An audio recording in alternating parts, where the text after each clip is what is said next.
Misfits and dope addicts are here. George in Orem. Orem.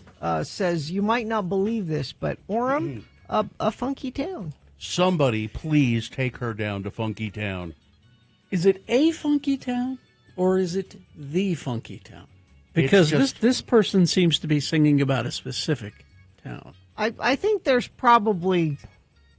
Yeah, when I'm looking at it, funky is capitalized, which tells me it's the actual name of a town. Yeah, take me down to Funky Town. Yeah. Mm-hmm.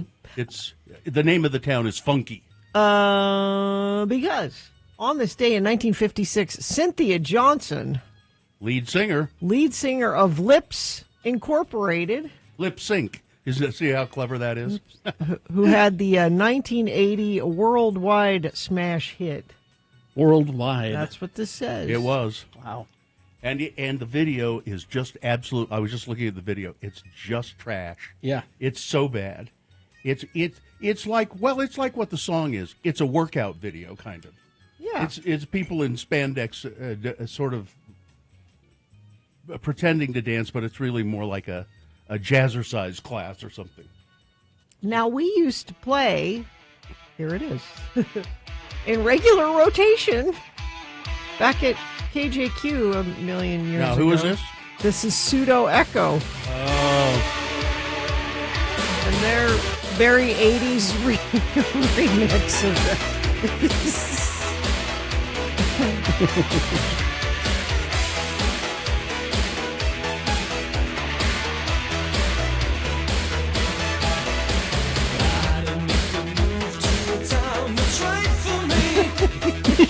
So they did whatever they could to make it worse. They did. Yeah. But, of course, the best version. Who's this?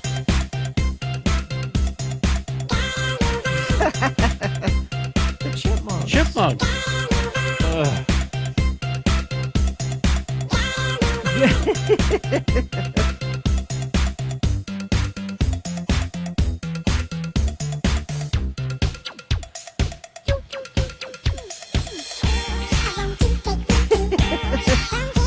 That's proof right here that civilization is coming to an end. Mm-hmm. I have a technical question for you, Kerry Jackson. Yes. So the Chipmunks Yes. are a sped up voice. Mm-hmm. Mm-hmm. So does that mean in order to record that, won't you Exactly. take me to Funky It's Town? true, because if you listen to when they speak very stilted. Yeah. And that's because the person reading it is reading it like this. I don't understand why that. Why can't you just speak normally and then speed it up? Because then it would be too fast. Yeah. It wouldn't be the proper speed for the song.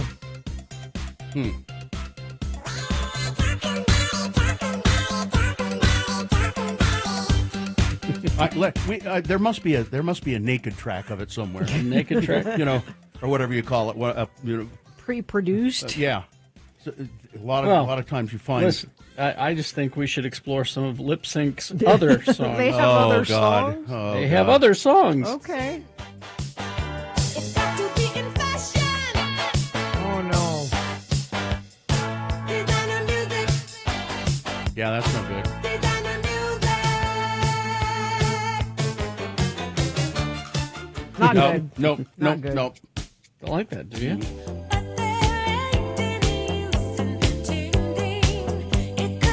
No. Oh, this is how long has this been going on? Mm-hmm. Oh, it is. Yeah. I didn't recognize it. And you want to know what's really weird? This is really weird. It's Paul Carrack's birthday today. We could have opened From with Ace? this. Ace. How long? Now we should hear Paul Carrack now. That's the please. good one. Is that weird? That's kind of That weird, is odd. right? Yeah, that's very odd. It is. Paul Carrack, who was had the band Ace, when he was also in Squeeze. And Mike and the Mechanics. Oh yeah. What's that?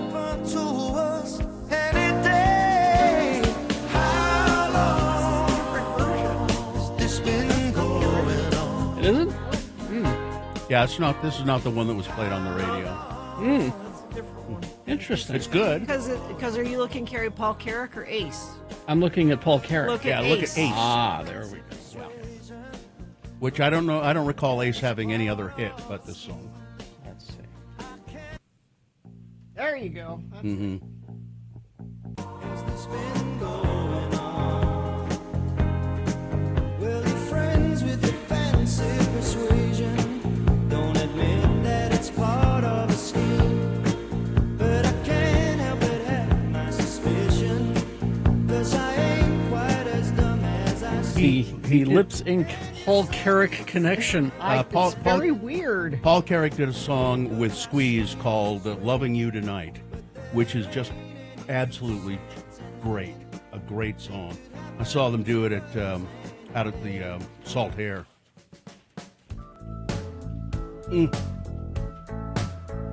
The distinctive Squeeze organ. Squeeze organ.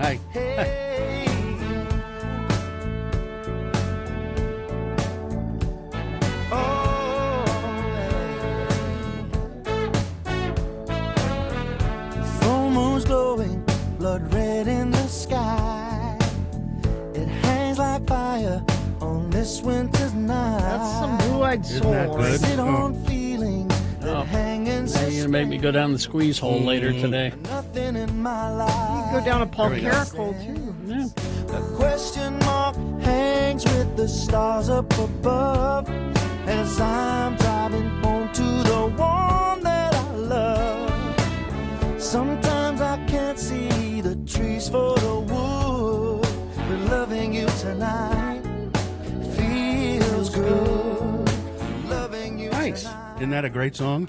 He plays the I want to say that he plays the saxophone. Oh, really? I think so. How do you how do you sing and play the saxophone? You could play the drums and sing. Gina, you play the saxophone for a second, and then you let it hang to the side, and you start singing. And then when you come to a bridge, then you the sax. I'm pretty sure that he plays the saxophone. Oh, find out. Find out. I will. This has been Farting Around with Carrie, Bill, and Gina on X96, Radio from Hell. There you go, farting around extraordinaire here on the Radio from Hell show. And now we're so farted out we need to take a break and regather our energies. So why don't we take a break? Then you take this opportunity to check in with us. 877-602-9696. That's the number to call. You check in with us. Just tell us how you're doing, what you're doing. Say hi, say good morning. Maybe comment on farting around. 877-602-9696. Or you can text us if you like. The number there is 33986. Salt Lake Film Society. We love Salt Lake Film Society for lots of reasons. I mean, we always talk about their concessions, which are great. Yes. But they do show films there. They do, and they do them in unusual ways. They do these special programs. The Invincible Czars are back. Now, you might not know what that is. What is it? This is really cool. They will play silent films, classic silent films. yes, yes. And they're going to be doing Phantom of the Opera, like the Lon Chaney original. Silent movie. And there will be a live band there scoring the movie as you watch it. Wow. Very, very cool. This is a one-time only thing, Saturday, April 26th, 7 p.m. It always sells out. It's a blast. You should go. They're also doing the David Lynch tribute with Twin Peaks Fire Walk With Me and Wild at Heart. You can see both Friday and Saturday. This is just the kind of thing they're always doing something special. You can be a member of the Red Carpet Club and support what they do there at Salt Lake Film Society. You can get tickets and more information at slfstix.org. The X96.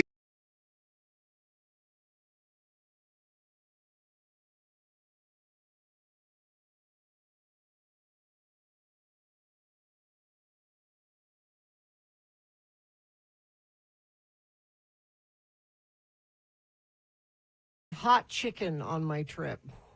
Hot chicken. Nashville hot chicken. So it's just the coating is... So here's the story of Nashville hot chicken. The original hot chicken place. Prince's Hot Chicken Shack. Okay. Now the story here is Thornton Prince was a womanizer. He had lots of women in his life. And apparently he was cheating on his wife, and she was mad. And he would come home late at night and demand she'd make him dinner after he'd been out with other women. And she was mad. Okay. He wanted some chicken, and she said, "I'll show you chicken." And she did so many hot spices in it, she thought that it would. This'll show him. This'll hurt him. He loved it. He loved it. This is great. This is great. And opened Prince's Hot Chicken Shack. Now, the traditional hot chicken is not anything you put on top of it. You put the spices actually in the oil, I guess, that you cook the chicken in, and that's what infuses. Not in the breading. Not in the breading. It's not, but there is breading on it. Yes, it's like it's fried chicken, and it's fantastic. And I had too much of it. Mm-hmm. Does it come with biscuits and honey? Well, it comes with a little slice of white bread, just white bread, Okay, and a pickle. Mm-hmm. But now I noticed we have a hot chicken place, a new hot chicken place that replaced another chicken place. So there was the Crack Shack on 9th South. Yeah. That wasn't there that long. I went there once. Was not crazy. And did they do hot chicken? I mean, they did it. It was a chicken, but it wasn't hot chicken. But supposedly the place that came in is a hot chicken place. So now that I am a professional. Now, it's almost like I'm a local Hot chicken eater. Okay. I'm going to go there, and my guess is I will say this. I've been to Nashville. It doesn't taste like this, but maybe it will be an okay chicken substitute. I need a report. Okay. I need you to on the way home. It might be lunch today. Yeah. It might be lunch. I need a report. Do you get what? You get like a half a chicken or like a leg and a breast or how? They're tenders. They're tenders. Oh, really? Yeah. Oh, okay. Tenders in different forms. Like on a sandwich or. Oh, okay. You don't like a tender? Nah, not too much. I think I'll stick with Pretty Bird. I like. Pretty Bird is tenders. It's like a breast. Yeah. It's a big. You can get tenders there. I get tenders. Oh, you there. can get tenders there. I get them for the dogs. Yeah. You get them for the dogs? They love them. Hot chicken? Not hot. You can get your degree of spicy there. I just get the unseasoned ones. I'm here to pick up an order of tenders for my dogs. You get the Pretty Bird chicken for your They dogs. love them. I mean, I love it. Yeah, they love them. And I love my dog, but I get a hot behind sandwich for Sue. A what? A hot behind. That's the spice level. Mm-hmm. And then I get the medium for me. yeah, And then I just get some unseasoned Pretty the Bird dogs. for the dogs. They love it. Pretty Bird's fantastic. Pretty Bird's dangerous. It can be.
.986. All right, 6:21. Let's get this over with. Time for that.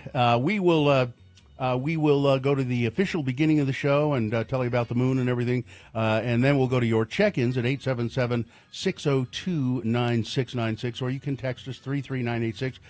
Do we have a sponsor here, Gina? X96 welcomes the Struts September 22nd at the Depot. Tickets are on sale now. You can get information and ticket links at x96.com. The moon is 34.8% of full. It's a waning crescent moon.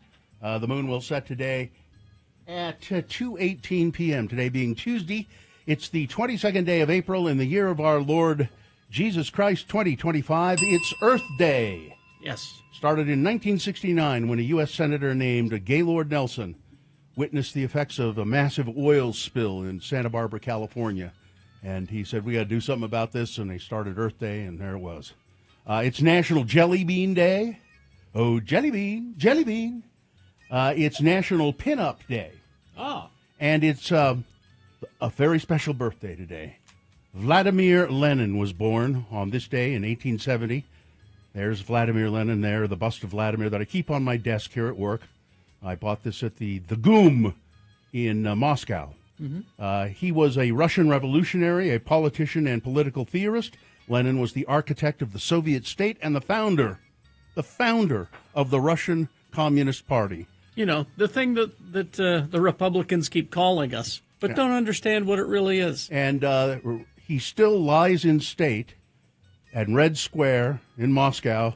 Carrie and I were there, and we almost got arrested. Yep. Very late at night. What were you doing to almost get arrested? We didn't do it. It wasn't us. It wasn't us. It was a guy we were with, a Russian lawyer we were with, who started yelling toward Red Square, and there are guards there 24 hours a day. Mm-hmm. There's obscenities about Lenin, and the guards are like, what? Well, having none of that. And off we ran down toward the Moscow River, and then the lawyer got hit by a car. You got hit by a car. What? Yeah. How have I never heard that story? Haven't you heard that He story? got hit by a car? Oh, it was great. He was more drunk than we were, which was odd. Yeah. You know that we could outdrink a Russian, Sure. but you know maybe it's our Scottish and heritage and Irish heritage. Was he hurt? Well, here's what happened. We're walking through Red Square, and like Bill said, there are guards there all the time. And we're on the other side of the square. And he's yelling, F you! Pooey, Lenin! Pooey! F you!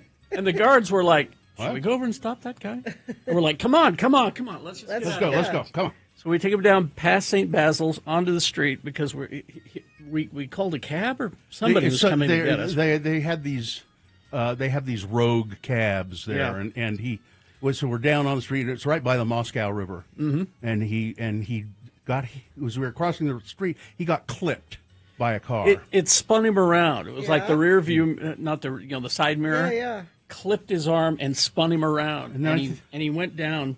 And he got him into a car. Yeah, we got him into a car, and he went home, and he says, I'll be fine. And he says, look, if you don't pick us up tomorrow, that's all right. And he goes, oh, no, I'll be there. And he showed up, and are you okay? I'm sore. Mm-hmm. I don't know why. I don't know. Had no memory of it. You got hit by a car. You got hit by a car, dude. And this is a different story than the one where the people you were with got arrested. Yeah, that's a whole other story. It was also in Russia. Yeah. And this was before this was right after the wall came down. Oh, it was after. Wasn't it? I thought it was before. It was right after. No, it was still the Soviet Union. It was still the. But Gorbachev was in charge. I remember you having a discussion with the father of the family that we stayed with. Then it was right after that. Because you were saying, well, but you got all these freedoms, and he said, well, what good is that? I don't have any food to put on my table. Yeah, there's still nothing in the grocery store. So anyway. He said at least Brezhnev we had food. Yeah, I remember that. Okay. Yeah, so there you go. All right. Check-ins, 877-602-9696. Let's go to Chris. Chris, good morning. Where are you calling from? I'm calling from Clearfield, Utah. How you guys doing? Doing okay. What's up? Not much. I just was kind of giving a little shout out. I just dropped my father-in-law and my wife off to do the honor flight. Oh, cool. At the Provo Airport.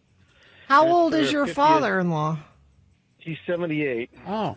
And he goes back to Washington? Is that where they go? Yeah, they go back to Washington. They go to the Vietnam Memorial, the World War II Memorial.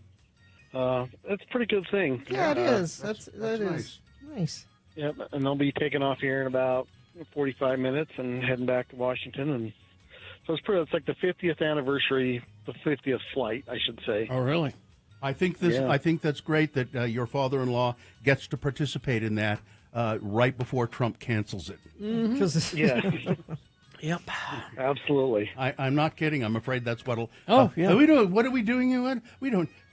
War heroes. I don't. They're not heroes. I don't believe in. They're war suckers and heroes. losers. They're losers. Yeah.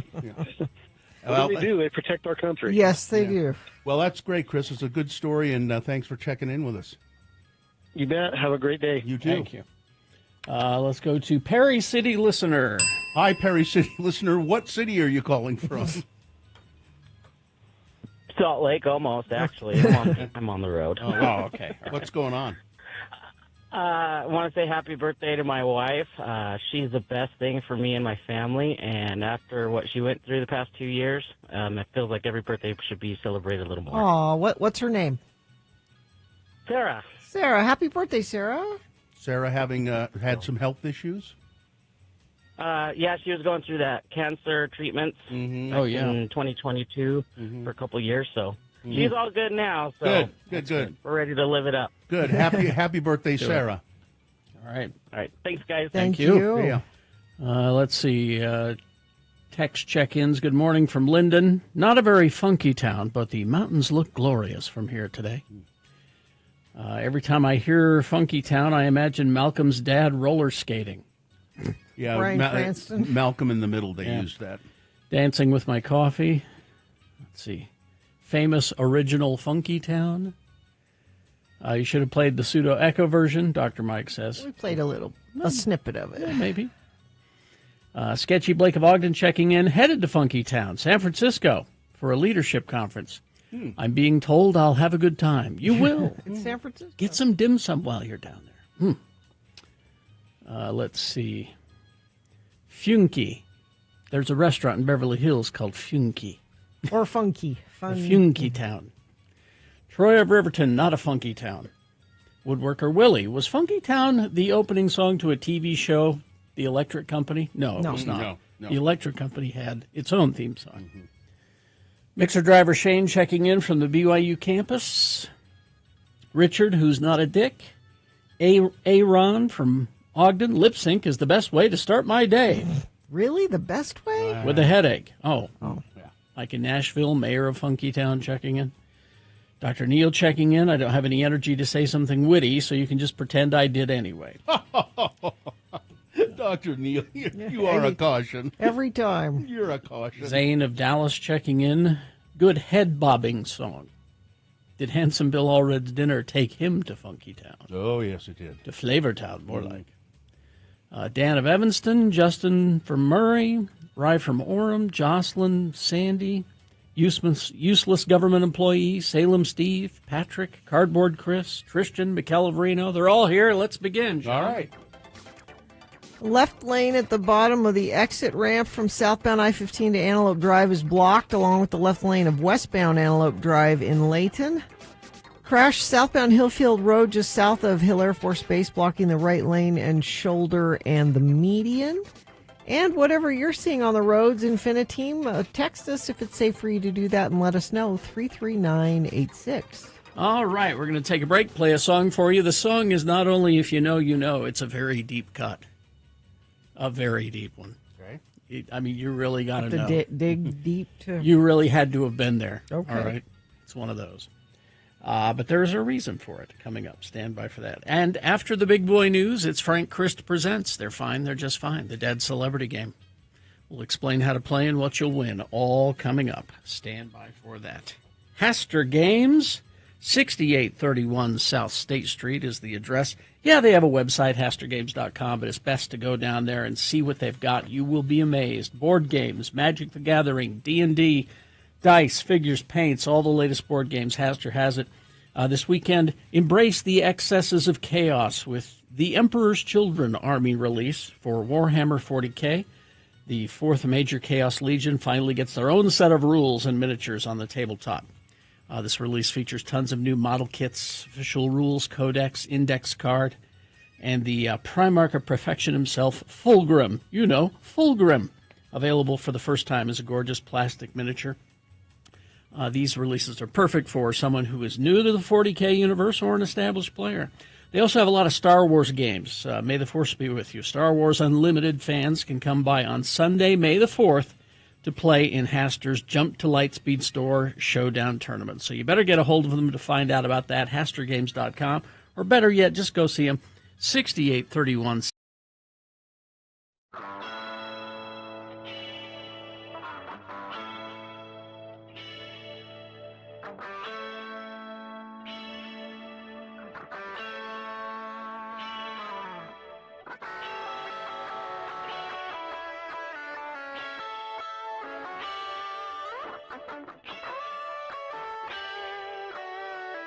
I hope you remember the name of the world's most popular game show. It's Beat Gina. I'm slim and trim booth announcer Johnny Ola. I bet you're wondering how I keep my boyish figure, right? Yeah. Well, I've learned the secret of washing away fat and years of age with Lamar Reducing Soap. Reducing soap. The new discovery, results quick and amazing, nothing internal to take, reduce any part of body desired without affecting other parts. No dieting or exercise, be as slim as you wish. Acts like magic in reducing double chin, abdomen, ungainly ankles, unbecoming wrists, arms and shoulders, large busts, or any superfluous fat on body.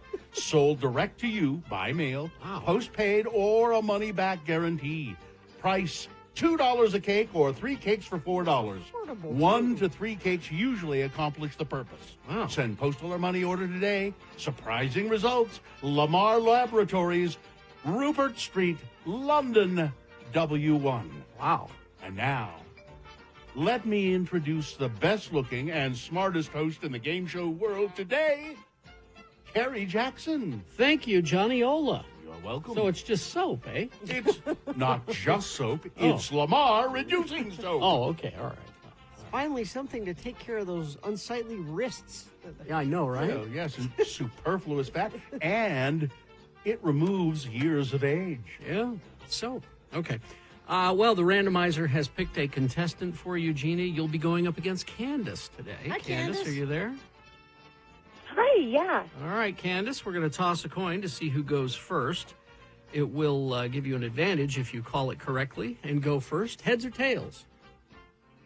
Heads, please. All right, coin toss app says tails. Gina Barberi wins. You're one step further away from winning these tickets to see Alkaline Trio March 21st at Rockwell at the Complex. We've got more information about that show at x96.com. All right, so this first question is for Gina, Candace. It's multiple choice. The subject matter is Winnie the Pooh trivia because it's Sterling Holloway's birthday. He's the voice of Winnie the Pooh. There's also that snake in Jungle Book. He was. Trust in me. But it is about the Disney Pooh, just in case you're wondering. Multiple choice. If she answers it correctly, she gets the point. If not, Candace, I'll allow you to answer the question correctly, steal that point away from Gina. We'll go back and forth till one of you gets 3 points. Let's begin. Let's see. Gina's first question. Let's give her a hard one since she won the coin toss here. Let's go. There we go. Let's go with this one. A. Milne, who created Winnie the Pooh, used a real forest as the basis of many of the locations in his stories. Where was the forest located? Okay. The forest that inspired the 100-Acre Wood. Okay. Is it 1, East Sussex, Ashdown Forest? Okay. Was it 2, the Black Forest in Boar's Head, Delaware? 3, Wyoming, Sierra National Forest? Or 4, Ta Lo, a pocket dimension that is home to the Xian, a collection of gods that were worshipped by China's inhabitants and is the highest heaven of the Chinese gods? Wow. That could be any of those. I will go with number 1. East Sussex. Yes, that would be correct. Correct, Gina. That's 1 for Gina. Now, Candace, it's your turn. Candace. Yay. What is Eeyore's house called? Eeyore's house. What is Eeyore's house called? Is it 1, the Pit of Despair? Is it 2? The Gloomy Place? 3, Eeyore's Mojo Dojo Casa House? Yes. Or 4, the Dress Barn? Ooh, that third one's sexy, but I'm going to go with number 2. Gloomy Place. Yes, it's 1-1. And now back to Gina. Gina? Yes. Let's see. Here we go. What is Piglet's favorite food? You know what Pooh's favorite food is? Honey. What is Piglet's favorite food? Okay. Is it 1, acorns? Is it 2, honey? Is it 3, garbage? Or 4, a Cornish game hen stuffed with pig feet and wrapped in bacon? Yes, Piglet is a cannibal. Does Piglet like acorns? Piglet likes acorns. Oh, as he called them in the book. Acorns. Acorns. There you go. That's a point for Gina. It's 2-1. Now back to Candace. All right, let's see. Candace? There we go. All right.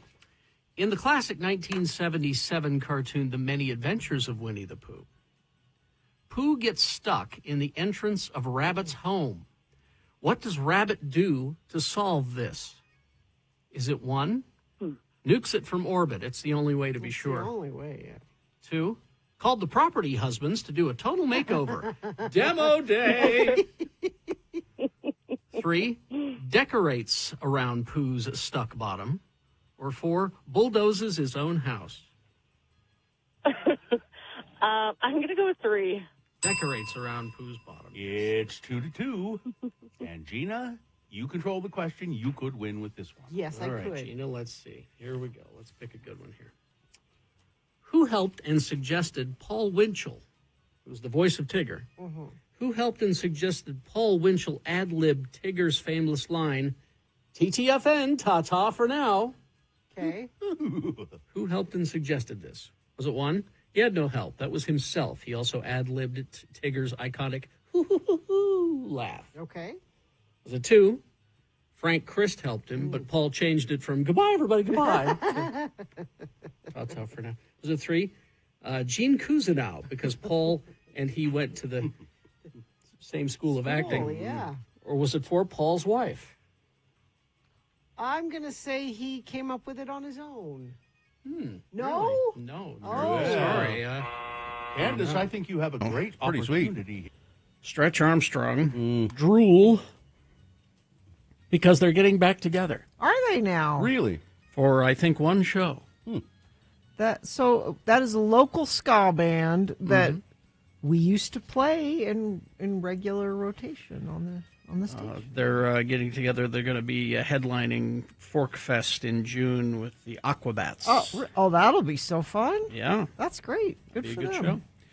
All right, 6:39, and it is time for some big boy news and opinioendo. Now, right after that, it is Frank Christ presents They're Fine, They're Just Fine, the Dead Celebrity Game. I'm going to give you a list of 4 celebrity names. 3 of those celebrities are just fine.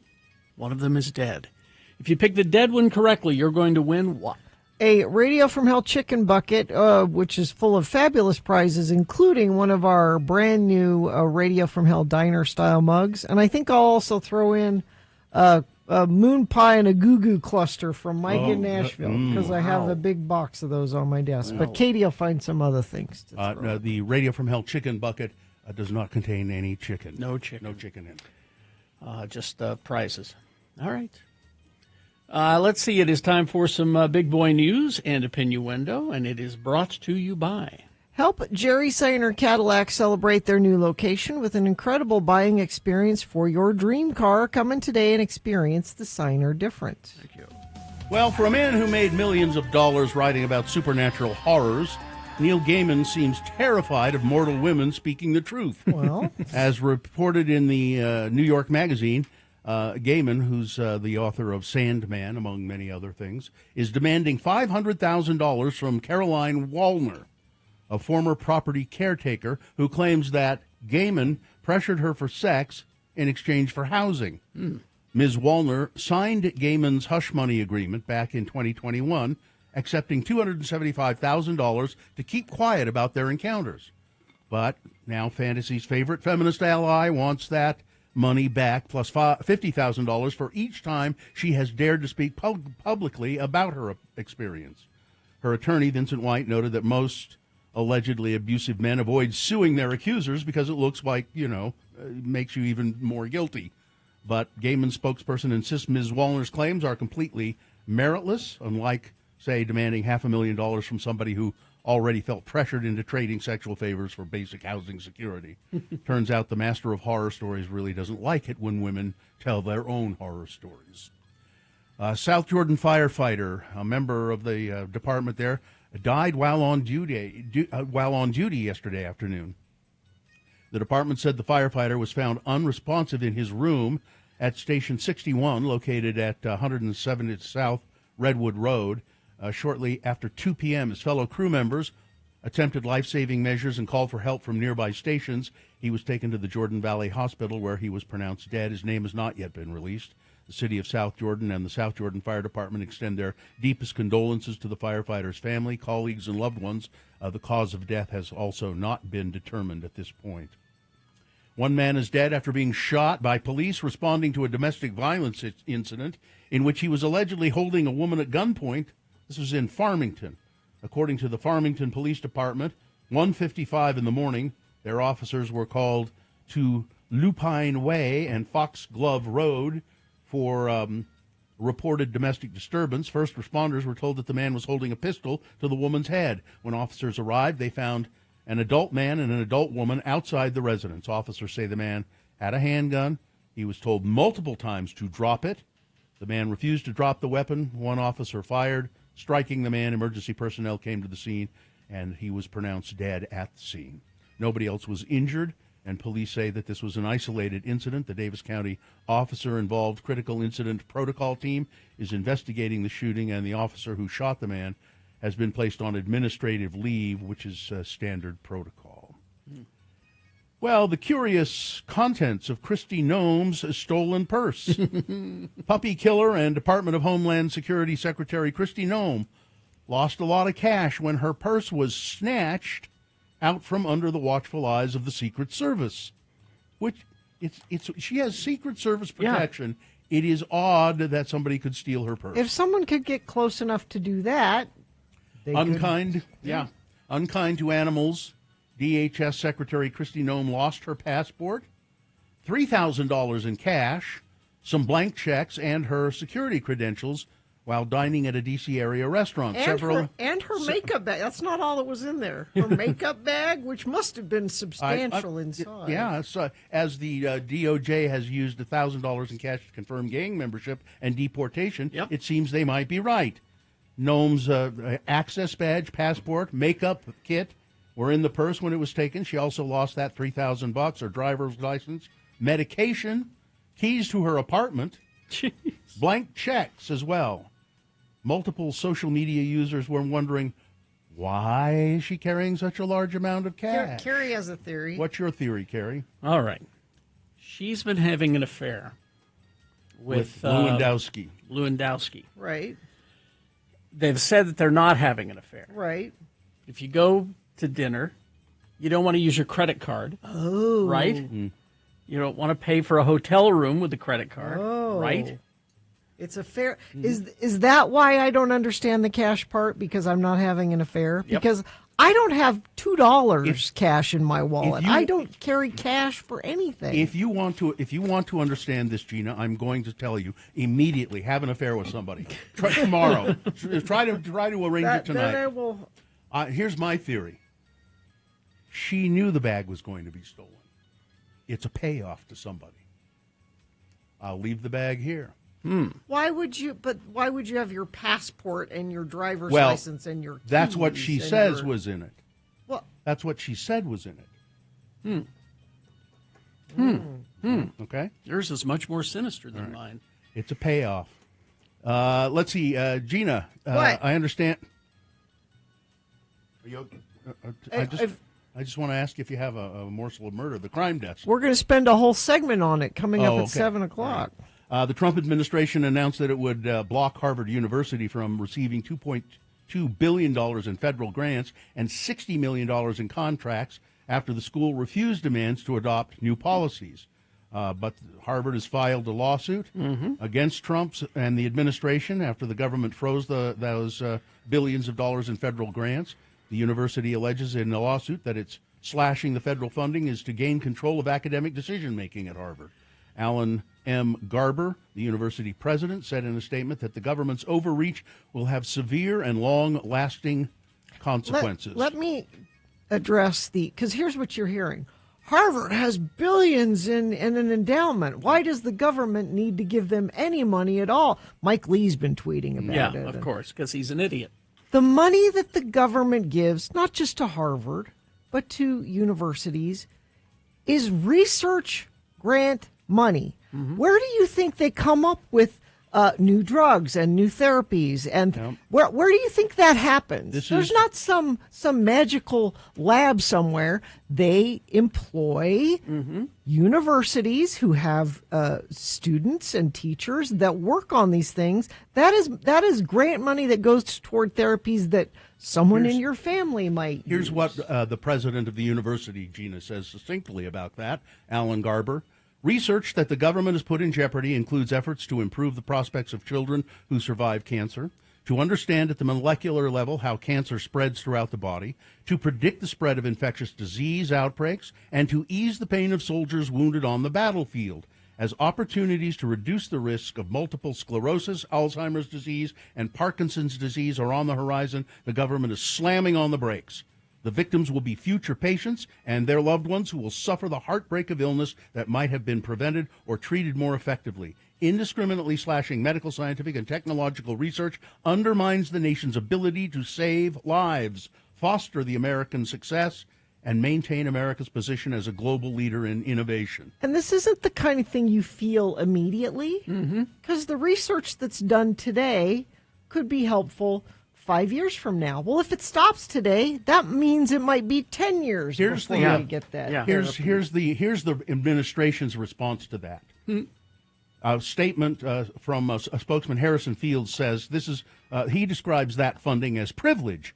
The gravy train of federal assistance to institutions like Harvard, which enrich their grossly overpaid bureaucrats with tax dollars from struggling American families, is coming to an end. Taxpayer funds are a privilege, and Harvard fails to meet the basic conditions required to access that privilege. What they're doing benefits all of us. That is why it's important for federal government dollars to go to that. Two things. Some of the major universities are now teaming up to fight against this. And secondly, I'm betting that Harvard's lawyers are better than Trump's lawyers. Now it's the White House has said, and Trump has said, he stands by Pete Hegseth. But there are stories all over the place that say the White House has begun the process of looking for a new leader at the Pentagon to replace Pete Hegseth, according to a U.S. official who is not authorized to speak publicly. This comes as Hegseth is once again mired in controversy over sharing military operational details in a group chat. See, when they stopped the president on Sunday and said, what about this signal thing with Pete Hegseth? And he's like, that's old news. I wonder if he was thinking it was the old signal. He did. I think he didn't know that there was a whole other new signal thing. Wall Street weakened Monday as investors worldwide get more skeptical about U.S. investments because of Trump's trade war and his criticism of the Federal Reserve, which are shaking the traditional order. The S&P 500 sank 2.4% in another wipeout. That yanked the index that's at the center of many 401k accounts, and 16% below its record set 2 months ago. Pope Francis was the first Latin American pope, of course. He died at the age of 88, and the president has ordered flags across the nation to be flown at half-staff.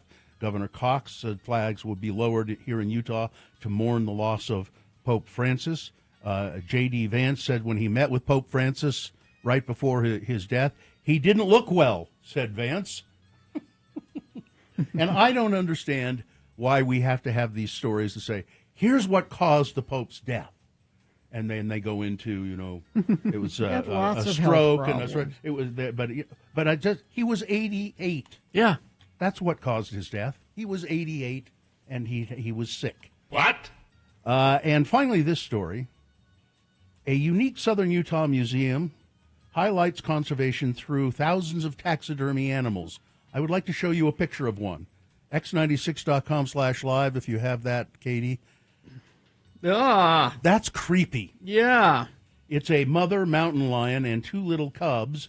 This is a taxidermy. Also, those were dead baby? Yeah. This is a great. Oh. Well, this is a great job of taxidermy, but it's creepy. Yeah. And it's creepy because those eyes are intentionally humanized. There's a look of concern and loving care, which I don't think you would really see in a mountain lion. They look too human, don't they? It's just sad to think there were dead baby mountain lions that they I stuffed. can't- That's the part I don't like. I can't unsee that. Now they could be faked. Oh. I mean, it's possible. It doesn't say one way or the other. Well, taxidermy to me says it was alive. Well, I think the mountain lion, the mother mountain lion, that's taxidermied, but they could have made little plush toys almost. All right, that's it. Sports weather traffic. NBA playoffs yesterday had the Clippers over the Nuggets, 105-102. That series is tied at 1 apiece. You've got 3 games today. Bucks and the Pacers. Indiana leads that 1-0. That's at 5. At 5:30, Grizzlies and the Thunder. Oklahoma City leads that 1-0. And the Timberwolves and the Lakers. Minnesota leads that 1-0. I know Flea's very upset that the Lakers lost their first game. It's okay, Flea. They have a chance to come back. Don't. Well, he's going to have to play better. That's all. The NHL final yesterday: Kings 6-5 over the Oilers, and the Jets 2-1 over the Blues. Capitals 3-2 over the Canadiens. Today you've got the Devils and Hurricanes at 4, and Senators and Maple Leafs at 5:30. Weather. Just a beautiful day for Earth Day today. Sunny skies, 70 degrees, just almost couldn't be nicer. Overnight tonight, 20% chance of showers, 30% chance tomorrow. So just a slight chance, not great, but we could see some spotty sprinkles for that. Crash southbound Hillfield Road just south of Hill Air Force Base, blocking the right lane and the median. That's the only issue that UDOT's reporting. And you're not reporting anything either. Yes, you. Oh, wait, here it is. You did report something. Infiniteam report. Heading east on First South to University of Utah, lanes are taken down from 2 to 1 for all of about 100 feet by the physics building. This caused backup all the way down to 11th East. That might get worse as rush hour hits. Thank you, Infiniteam, for sending that in. 33986. Well, good morning, Frank. Oh, hello, everyone. Frank Christ has joined us in the studio. He is Frank is the Reaper, the Grim Reaper of celebrity souls. Celebrities only, right, Frank? Celebrities only. I have to tell you, though. Yes. Back at headquarters, there's some talk about this whole Pope situation. Oh, really? Is there controversy? Well, because Peter Christ, who was supposed to take all the popes, Right. said he never got the call. Oh. Well, who took him? Well, Is there speculation that J.D. Vance there's talk in the hallways. That's all I'm saying. reaped the soul? That's all I'm saying. Is in the hallways. It's being. J.D. Christ? Is he J.D. Christ? Nobody knows for sure. Nobody knows for sure. There's so many reapers at headquarters. And You know, the eyeliner is suspicious. that's true. Could be a mask. Frank, for those of you who don't know, Frank Christ here is a Grim Reaper in the traditional sense. He's a skeletal figure, wears the robe, carries the scythe, and he goes around in an electric scooter with a sidecar and collects the souls of celebrities who have passed. And we play a macabre game called Frank Christ Presents. They're fine. They're just fine. Frank has given me a list of 4 actors. On this list, 3 of the actors are... Oh, they're just fine. Which Frank is happy to report because he loves these celebrities. We all want to be just like our precious celebrities. But one of them, Frank has taken, and it is the contestant's job to determine who the dead celebrity is. Who do we have? Adam is here. Hi, Adam. How are you this morning? I'm fine. I'm just fine. Yes, you are, Adam. Adam, if you identify the dead celebrity, you will win what, Gina? A Radio from Hell chicken bucket, which contains many things. A Radio from Hell diner-style mug, some moon pies and goo-goo clusters, and whatever else came. Boner T-shirt, I believe. T-shirt. I'll give you. I have on my desk a kaleidoscope. I'll give you I'll put a kaleidoscope in there. How about that? Ooh. Yeah. That sounds awesome. All right. All you have to do, Adam, is identify the dead celebrity. Here we go. Because this is Vladimir Lenin's birthday, Frank gave me a list of actors in movies about Vladimir Lenin and the Russian Revolution. Here we go. Number 1, William Daniels. On TV, he was Dr. Mark Craig in St. Elsewhere. He won 2 Primetime Emmys for that. He was the voice of Kit in Knight Rider. He was George Feeney in the sitcom Boy Meets World, and also noted for playing 3 members of the Adams political family: John Adams, his cousin and fellow founding father Samuel Adams, and John Adams' son John Quincy Adams. He was in a movie called Reds about Lenin and the October Revolution. Number 1, William Daniels. Number 2, Andrea Martin, known for her work on SCTV. She won a Tony on Broadway for both My Favorite Year and the revival of Pippin. She appeared in the films Black Christmas, Wag the Dog, Hedwig and the Angry Inch, and several of the My Big Fat Greek Wedding movies. She was a voice in the animated Anastasia, about a story about what sparked the October Revolution in Russia. Number 2, Andrea Martin. Number 3 is Claire Bloom, known for leading roles in plays such as Streetcar Named Desire, A Doll's House, Long Day's Journey into Night. She starred alongside major stars in her career: Richard Burton, Laurence Olivier, John Gielgud, George C. Scott, James Mason, Paul Newman, Anthony Hopkins, Rod Steiger, a whole bunch of them. She was in the live-action Anastasia, again about the events leading up to the Russian Revolution, the October Revolution. And finally, number 4, Alan Rickman. He made his film debut in the German criminal mastermind as the German criminal mastermind Hans Gruber in Die Hard. He was in An Awfully Big Adventure, Sense and Sensibility, and Michael Collins. He was fantastic in Galaxy Quest, and he played Snape in the Harry Potter films. He was the evil Rasputin in Rasputin, Dark Servant of Destiny, about the end of the rule of the Tsars. Number 4 is Alan Rickman. One of those actors is dead, Adam. Who is it? Well, I still have not forgiven Frank for taking Alan Rickman. Number 4. I know. Well, it's not Frank's fault. He didn't cause Alan Rickman to die. He doesn't choose. Oh, people don't understand that, though. Well, congratulations, Adam. You've won a Radio from Hell chicken bucket, which does not contain any chicken, but there are assorted prizes in there. And remember, Adam, and I hope you do this, once you empty the chicken bucket of its contents, it makes a great hat. Oh, that was my plan. Oh, okay. Good. Hang on the line, Adam, and Katie will tell you how to get your chicken bucket. Oh, well, that went well. Mm-hmm. Well, I have to go check on Jack Nicholson. Yeah. Well, he's not been great. He'll be your trivia subject today for okay. Beat Gina, I understand. Jack Nicholson, 87. Oh, do I have to get in the hot tub to check on him? You might have to. Oh. Goodbye, everybody. Goodbye. Goodbye. Crash southbound Hillfield Road, just south of Hill Air Force Base, blocking the right lane, shoulder, and median there. Infiniteam member reporting heading east, first south to University of Utah. Lanes are taken down from 2 to 1 for all of about 100 feet by the physics building, but it's caused a big backup there, and anticipating more as the commute continues. And whatever you're seeing, please share it with us via text 33986. Business owners, do you owe $15,000 or more on employment taxes and don't know what to do? McClure & Stewart, your local trusted tax attorneys. Go to McClureandStewart.com today. All right, we'll take a break. We'll be back after these with a morsel of murder, boner of the day, all kinds of things happening. Stand by. KXRK Provo. RenaissanceRanch.com. Yes, Renaissance Ranch, and it is a great place for people who are suffering from addiction to drugs or alcohol. And we've dealt with it in my family, and I'm sure many of you listening have dealt with it in your family. Or maybe it's you. Maybe you need to reach out for help from Renaissance Ranch. That's the hardest thing to do, is to reach out. But help is there. Local, family-owned Renaissance Ranch Addiction Treatment Center, a program designed for male patients specifically. They offer residential and outpatient services and staffed by recovering addicts. I've met them, several of them. They are terrific people. They have great empathy because they understand the addiction cycles. So don't despair. Help really is out there. They have a full continuum, including sober and transitional housing, and they have a family program, education and support classes as well. It's Renaissance Ranch. Go to RenaissanceRanch.com. Schedule a free consultation. They now accept most private insurance.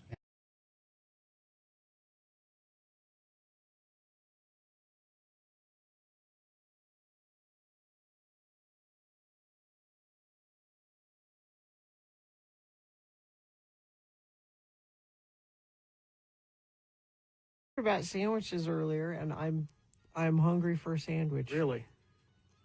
Sometimes just a good cheap Gas station sandwiches. Will you eat a gas station sandwich? Yeah, occasionally, if I have to. I don't trust a gas station sandwich. How about a hoagie? I don't not have a hoagie? Not. You don't know how long they've been sitting there. The sandwich at the gas station is way down on the list of priorities for the people that work at the gas station. Yeah. They don't care about turnover or. Now we got sandwiches out here in the cooler, and I don't know what kind. Here? Yeah. Right now? There's sandwiches here. There's sandwiches out there right now. Where?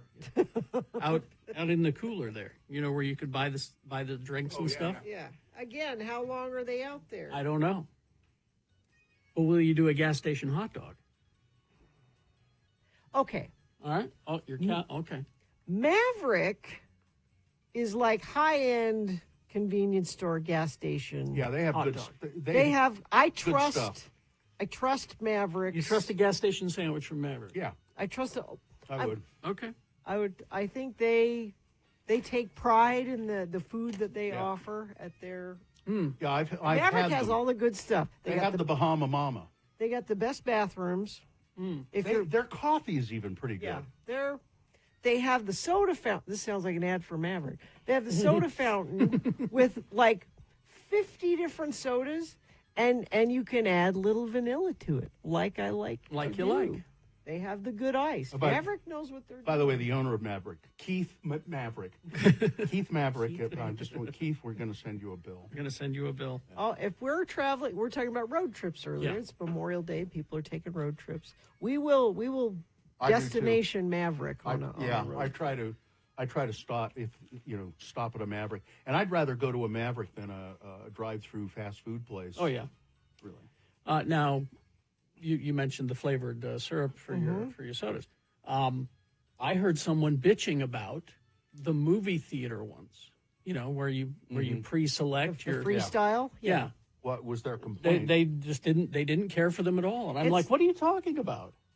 It's not a good mix. I like it when I can mix my own. Oh, is that the complaint? Yeah, because the freestyle is a pre-mixed thing. But yeah, I don't mind. Yeah. Cherry. You want to know my freestyle trick? There is one? Yeah, well. Is that they have that at Harmon's too, don't they? That freestyle. No. No? It's like a soda fountain. Yeah, I know. I thought I saw one at Harmon's. Here's my trick. So you have a pure drink that is the drink that you wanted, untainted by other drinks. Say it's Diet Coke. All right. Always go to the water tab and run a little water through there first. Oh, otherwise you're getting the flavor of the leftover. Yep. Okay. Oh, that's a good That's trick. my little freestyle. You know, Gina, you are so amazingly creative about things that don't matter. No, that matters. This is helpful because you put your brain to these things. It's helpful. Just a little water. Because I'm making my twice yearly trip to the movie theater, and I need to know Do a little rinse. Okay. Because they all come through the same spigot. All right. Thank you. My little tip.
text at 33986. Like Elaine in Vineyard did. She's anxiously awaiting the arrival of RC Glow to the store shelves in Vineyard. In Vineyard? Mm-hmm. Going to have a long wait. Yeah, I think so. Well, is it time? Oh, yes. Is it sponsored? Oh, it should be, but it's not. And now, a morsel of murder with Gina Barberi. Radio from Hell on X96. We got lots of murder. It's more than a morsel actually, because the Lori Vallow Daybell trial has gone to the jury. Okay. I wonder what they'll say. Yeah. Lori representing herself, said, "I did not commit this crime. It was not planned or expected. It was shocking." That's not true, because there's lots of evidence that it was in the closing arguments for the prosecution. Yeah. The prosecutor the prosecutor Kay told jurors that Vallow's killing was a premeditated execution. How do we know this? Because there are many, many, many text messages planning this whole thing. Well, now the jury voted last night, and they didn't. They didn't come to a conclusion. They could have reached a verdict. They could have reached a verdict. You know why they didn't? I think they wanted just one more dinner on the stage. One more meal? Yeah. Okay. Prosecutor quoted a text which Lori Daybell told Chad Daybell, who she was, having an affair with. Because he's so good looking. That not getting Vallow's life insurance money was a spear through my heart. And in another, it said it was likely that the dark spirit that had inhabited her husband, who she called Ned, the dark spirit, was the one that changed the policy because they knew we were going to get rid of him. No, That's in a text. She called the dark spirit Ned? Yeah. Huh. So her husband's name was Charles Vallow. Right. But she and Chad would text back and forth about this dark spirit Ned that had taken over. And she said, when we got rid of him, in a text message. I'm sorry, Ned's an accountant. He's not a dark spirit. No, yeah, it is a bad dark spirit. I expect them to come back today. You think today? I can't imagine. I think they wanted the dinner and then the breakfast. They were sequestered, weren't they? I don't know. I don't think they were sequestered. Kay said Daybell's religious beliefs, which witnesses testified to, such as believing she no longer needed to repent, that she was like Nephi in the Book of Mormon. Now, I didn't understand what that meant, and they explained it in the trial. Okay. To people that didn't know. Nephi killed somebody and said that God said it was okay. Yeah. So, am I getting that right? Yeah, basically. So she's like Nephi. Now, it almost doesn't matter if she's convicted of this. It matters to Charles Vallow's family. But she's already serving 2 life sentences in Idaho for her kids' murders and Tammy Daybell's murders. Why didn't they ask for the death penalty?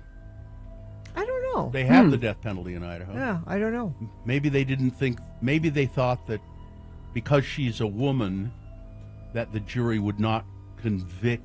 Well, there's no physical evidence that she actually did the murders, but she certainly orchestrated it. So there's Lori. Okay. Now, over my convalescence, Carrie Jackson's wife, Sue, said, you got to watch the documentary on the Karen Reed story. Yeah. After 3 weeks of jury selection, a panel of 9 men and 9 women have been seated in the murder retrial of Karen Reed. Why are they retrying? So they ended in a hung jury, and after watching the documentary, and I told your wife this, I get why it's a hung jury. Now, didn't I say from the beginning that her story could be true, that she didn't realize what she'd done? Here's what I think. So here's the story. John O'Keefe, 16-year veteran of the Boston Police Department, was found unresponsive in the yard of a now retired Boston Police Sergeant, Brian Albert. O'Keefe was pronounced dead shortly afterward, a medical examiner attributing his death to hypothermia and blunt force trauma to the head. Okay. Night before, the couple had been drinking with other law enforcement officers before they drove to an after party at Albert's home. What followed is what's up for debate. Now, this was an extremely poorly investigated crime. Okay. She says, we went to the house, and the house looked kind of dark, and it didn't look like there was an after party there. So he got out. She said, why don't you go up and see if this thing is happening or not? And he got out of the car holding a vodka and soda in a glass that he took from the bar they just left. Okay. Now, there's a blizzard. It's Boston. It's dark. It's late. There's a blizzard. All right. She said she saw him walk up to the house and go inside and didn't come back out. And she waited and waited and waited and went, forget this, I'm going home. All right. He never comes home. So what's debated, and he dies in the snow outside. Okay. She says, I think he went in the house and got in a fight, and then they threw his body out in the yard. I think what happened is she was very drunk. Very, very. They could tell from the bar how many drinks she had had at the bar, like 10 drinks at the bar. Oh, really? Well, she said that she thought he got in a fight in the house and got thrown out in the yard. What did the prosecution allege? What did they say they thought happened? They thought she purposefully hit him with her car and she drove away. Right. Now, I don't think she purposefully hit him with her car. I think he got out of the car, maybe tripped and fell, and she really didn't see him walk in the house. She just assumed he did, and she got mad and backed up the car really fast and drove away and hit him, and he died. So I can see why That's still murder. it's not murder if it's an accident. It would be manslaughter. Manslaughter. But I mean, that's So the prosecution is claiming that she did it on purpose, that they were fighting, and and I don't think she purposefully ran over him. I think she was drunk and hit him. How can you prove that she was that she did it on purpose? Unless there are text messages. Are there? Exactly. I mean, and there are text messages that they were fighting, but that they are retrying this case. So that starts today. So it's lots of big murder news. So you'll just be rushing right home from here. Oh, right? sure, yeah. I'm the dark spirit Ned. Howdy doodly. All right. Man. Traffic, please. Let's see if anything new has happened. Nope, that's about an hour ago. They reported that southbound Hillfield Road accident. So if you're in that area and can let me know if that's still causing problems, usually by about this time they will have cleaned that up, but haven't got a new report. So Infiniteam, I need your help. Let me know what you're seeing. 33986. Don't pay for tires and oil changes ever again.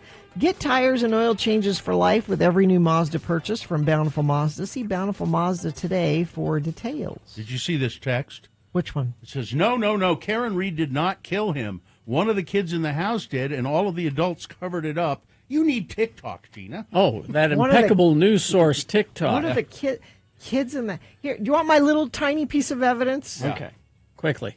He had a glass from the bar in his hand when he got out of the car. Yeah. His body was found with the glass from the bar. If he went inside and got in a fight... That's true. Why would he wouldn't hold on to that glass. Get out and take your glass with you. Yeah.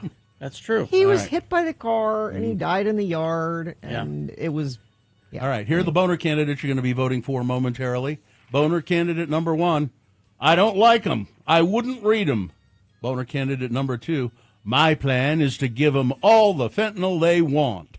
And boner candidate number 3, Dr. Measles is an extraordinary hero. Boner of the day, big boy news coming up after these messages and a song. The song is an Earth Day song, just a warning. Oh, good. And it's also one you don't hear that often. All right.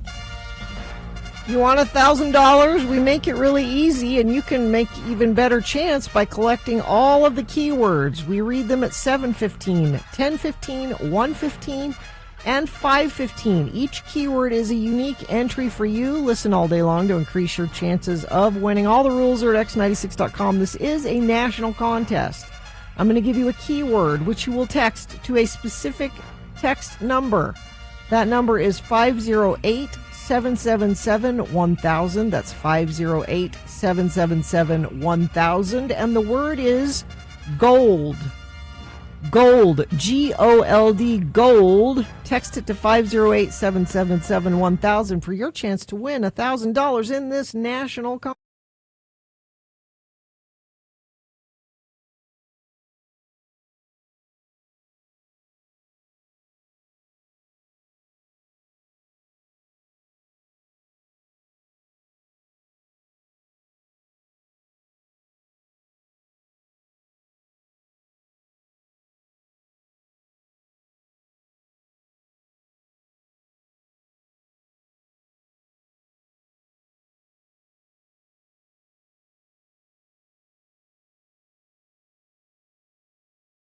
And I have. Is it? Yes, indeed it is. Email of interest. I remember a few days ago we had an email from Saskatchewan, Canada, from a guy who was up there listening and was commenting. We had Frank Chris, famous curlers, and he was excited to hear that we're talking about curling. I know those people. And he said, I've been listening to your show for 23 years. We had the question, of course, how did you come to begin listening to the Radio from Hell show in the first place? And I always kind of assumed that, like, it's a transplant. Somebody who found us, listened to us here, and then moved to Saskatchewan. Because this show would never work outside of this state. Yeah, not so. Here is the answer. I asked him, how did you come? Here's the answer. Thanks for asking how I came to be a Radio from Hell fan. Please allow me to make a short story needlessly long. It was the summer of 2000, and I had just graduated from the University of Regina with my human resources degree. I'm born and raised in Saskatchewan. My first big boy desk job was with our public library system. God bless public libraries and the role they play in our communities. Indeed. Near the end of my first day, having made sure that all my pencils were sharpened, my paper clips were neatly organized, I took to the internet to find a streaming radio station to listen to. Back then, it was really exciting to be able to tune in to radio stations from all around the world for the first time. Yeah.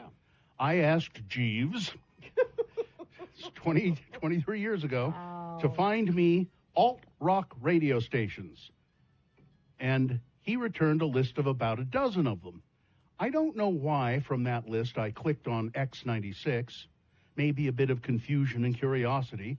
A religious conservative place like Salt Lake City has a rock station? How would that even work? I really enjoyed the music I heard and decided to tune in again the next day. I was really taken aback by your morning show. Even though it was a rock station, the two male hosts weren't acting like idiot college bro douchebags. I know. And the female host wasn't trying to keep them in line. This seemed like a radically different way of doing a morning rock radio show. I've been hooked ever since. I was thrilled to hear that my email to you last week was not just an email of interest, but an email of extreme interest. Yes. I was even more thrilled to hear the continued conversation about curling. While logical to believe that curling is played on a lane of ice, they are referred to as sheets of ice. Growing up in a very small rural community in Saskatchewan, my town had a rink with 2 sheets of ice. I knew I was in the big city when I went to university, as they had rinks with 12 sheets of ice. It's the big time. That was the moment I knew I wasn't in Kansas anymore. Sadly, there's no Canadian equivalent of that expression. Maybe I'll start one. We're no longer in Tatamaguchi, eh? There you go. Just one final detail to clarify with you regarding curling. Yes, curling rocks that just touch the house, the painted circle, are called biters, as we were discussing. But they do count just as fully as rocks that are entirely in the house. Many a game has been decided because of a biter. Sorry in my delay in getting back to you, Bill. I'm just on vacation with my husband in Puerto Vallarta, and I needed to find a moment to dash off this email to you. We're still here until Friday, so life is good. Of course, I take you, Carrie, and Gina with me wherever I go, even to Puerto Vallarta. After 23 years, it feels like you're part of my trusted and fun social circle, and you provide comfort to me like a warm sweater. Or, when in Puerto Vallarta, a tight-fitting Speedo. All the best, Kelly. And he's included his picture, and he's a handsome young man. Oh, Thanks, Kelly. Thanks. Email of extreme Canadian interest. It's his picture. He's on the beach in Puerto Vallarta. Nice. Lucky duck. I liked his line about the show wasn't too college. Yeah. Here, Bros. I'll read it again. Even though it was a rock radio station, the two male hosts weren't acting like idiot college bro douchebags. I love that.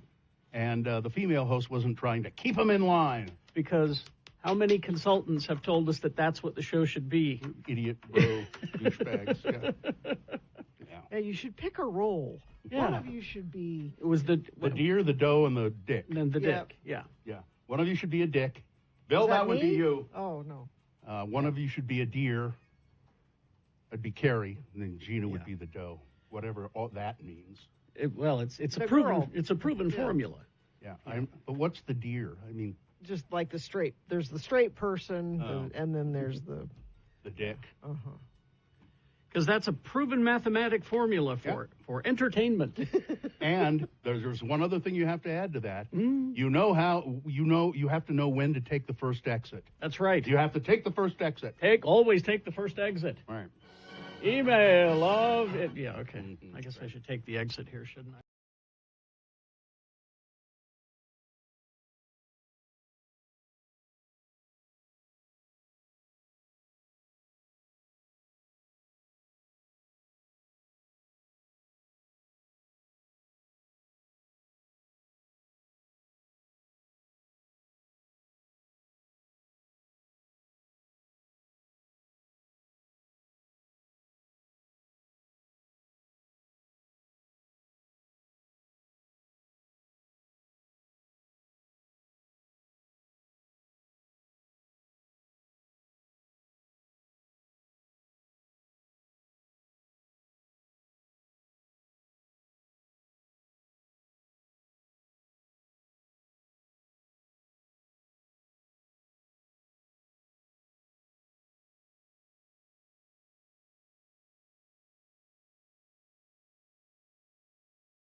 PIL. Man, I like that band. Don't ask me.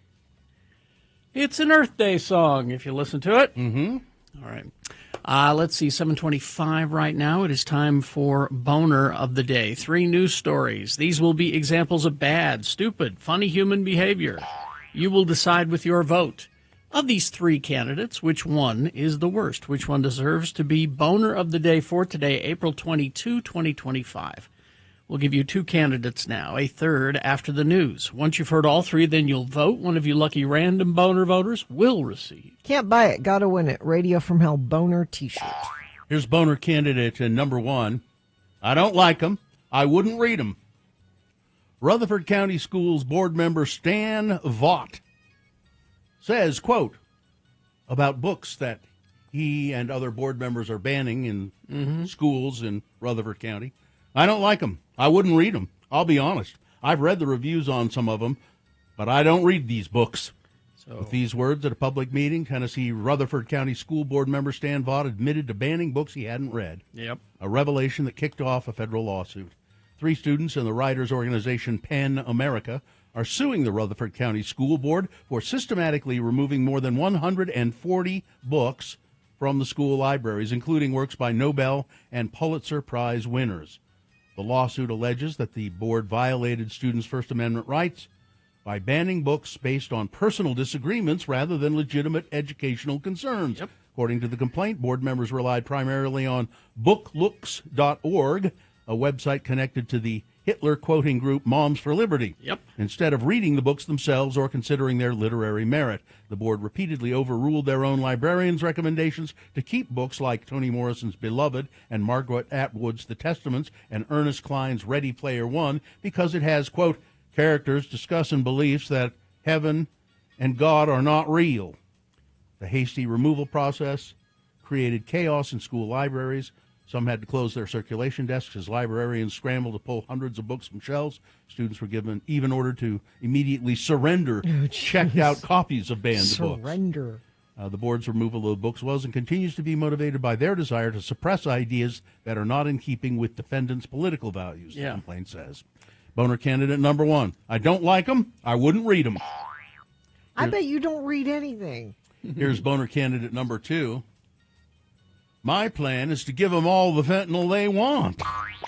A Southern California mayor. And if you see a picture of this guy, he looks like a loon. You can see one at x96.com/live. He looks fairly normal in that picture. There's another one of him that he's just like, bleh. A Southern California mayor is under fire for wanting to eliminate the city's homeless population by giving them, quote, all the fentanyl they want. A shocking remark he reinforced by calling for a federal purge of the unhoused. Lancaster Mayor R. Rex Paris shared his controversial views during a city council meeting when a resident took issue with the city's attempt to address the homeless crisis by enclosing the unhoused at an abandoned golf course near a residential neighborhood. So put them all at the golf course. Put them all at the golf course. What I want to do is give them free fentanyl, Paris said, as he interrupted the women's comments. That's what I want to do. He wants to happen. He wants them to die. Yeah. I want to give them all the fentanyl they want. The jolted resident told the Republican his statement was not kind, but Mayor Paris, who's been the mayor since 2008, says he doesn't have any regrets about wanting to give homeless people the highly addictive and often lethal opioid. He said that he was referring to unhoused criminals who refused to be helped. I made it very clear I was talking about the criminal element. No, you didn't. That's not what you said. And even at that, it's. I was. They're responsible for most of our robberies and rapes and at least half of our murders, without offering proof or data to support those claims. There's nothing we can do for these people. So just give them all the fentanyl they want. That's what I'd do. Boner candidate number 2. I always love it when they throw rape into this list, because they think that scares people. Most rapes happen. But with people you know. Yeah. It is not a stranger on the street. That's right. Yeah. A homeless person. Coming up in a moment, boner candidate number 3, Dr. Measles is an extraordinary hero. All right, boner candidate number 3. Coming up after this, Big Boy News and Opinioendo, brought to you by... Waterproof your home with Baseco because water can make its way through your foundation in many different ways. Baseco specializes in a variety of permanent foundation waterproofing solutions tailored to your unique issue. From sump pumps all the way to major repairs, crack settling foundations, each solution backed by guarantee. Schedule a free assessment today at baseco.net. Megyn Kelly has doubts about former First Lady Michelle Obama's efforts to shut down unfounded divorce rumors. What? There are rumors that she and Barack are going to get a divorce. On Saturday's episode of her Sirius XM radio show, Megyn Kelly called Michelle Obama's recent comments on her relationship with Barack Obama into question. Quote, I think she and he married the wrong people, Kelly said. It's amazing. Every word she says about Barack Obama is negative. Not true. I can't think of her just waxing poetic about him, complimenting. He's brilliant. He's a great dad. He was the greatest president. Whatever a normal wife of Barack Obama would say. Every time she opines, it's something that reflects poorly on him. Callahan, who she was talking to, Daily Mail opinion writer Maureen Callahan, shared similar sentiments, claiming Michelle Obama has come to view Barack as a ball of dead weight in the years since leaving the White House. I can't think of anybody I would go to for advice less than Michelle Obama, Callahan said. She really doesn't know what she's talking about. In recent months, Barack and Michelle Obama's 33-year marriage has come under some heavy scrutiny from Kelly and other conservative pundits. Speculation that the two are headed for a divorce intensified after Michelle Obama was a no-show at Donald Trump's inauguration. She was a no-show at Donald Trump's inauguration and at the funeral for Jimmy Carter because she didn't want to be around. That's not has nothing to do with their marriage. Some on the right are promoting a long-debunked rumor that Barack Obama is having an affair with Jennifer Aniston. Oh, yeah, I've heard that one. Appearing on Sophia Bush's Work in Progress podcast earlier this month, Michelle Obama hinted at recent decisions she'd made that might have lent those divorce rumors some credence, but didn't single out her absence at Trump's swearing-in ceremony specifically. Quote, they couldn't even fathom that I was making a choice for myself, that they had to assume that my husband and I are divorcing. Exactly. The former First Lady made no further assertions about the long-term relationship as a whole on a recent episode of her a podcast hosted by her brother, Craig Robinson. Why are we taking Megyn Kelly's word for anything? No, this is all about clicks. I'm not.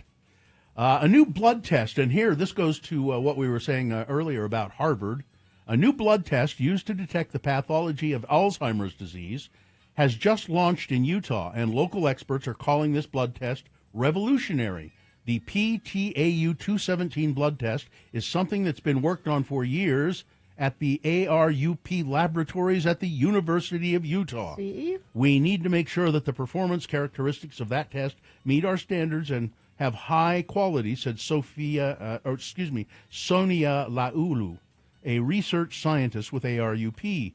Laulu says they're particularly excited to bring a testing option and scans of CFC without being so. This is a blood test, and it wouldn't be so invasive.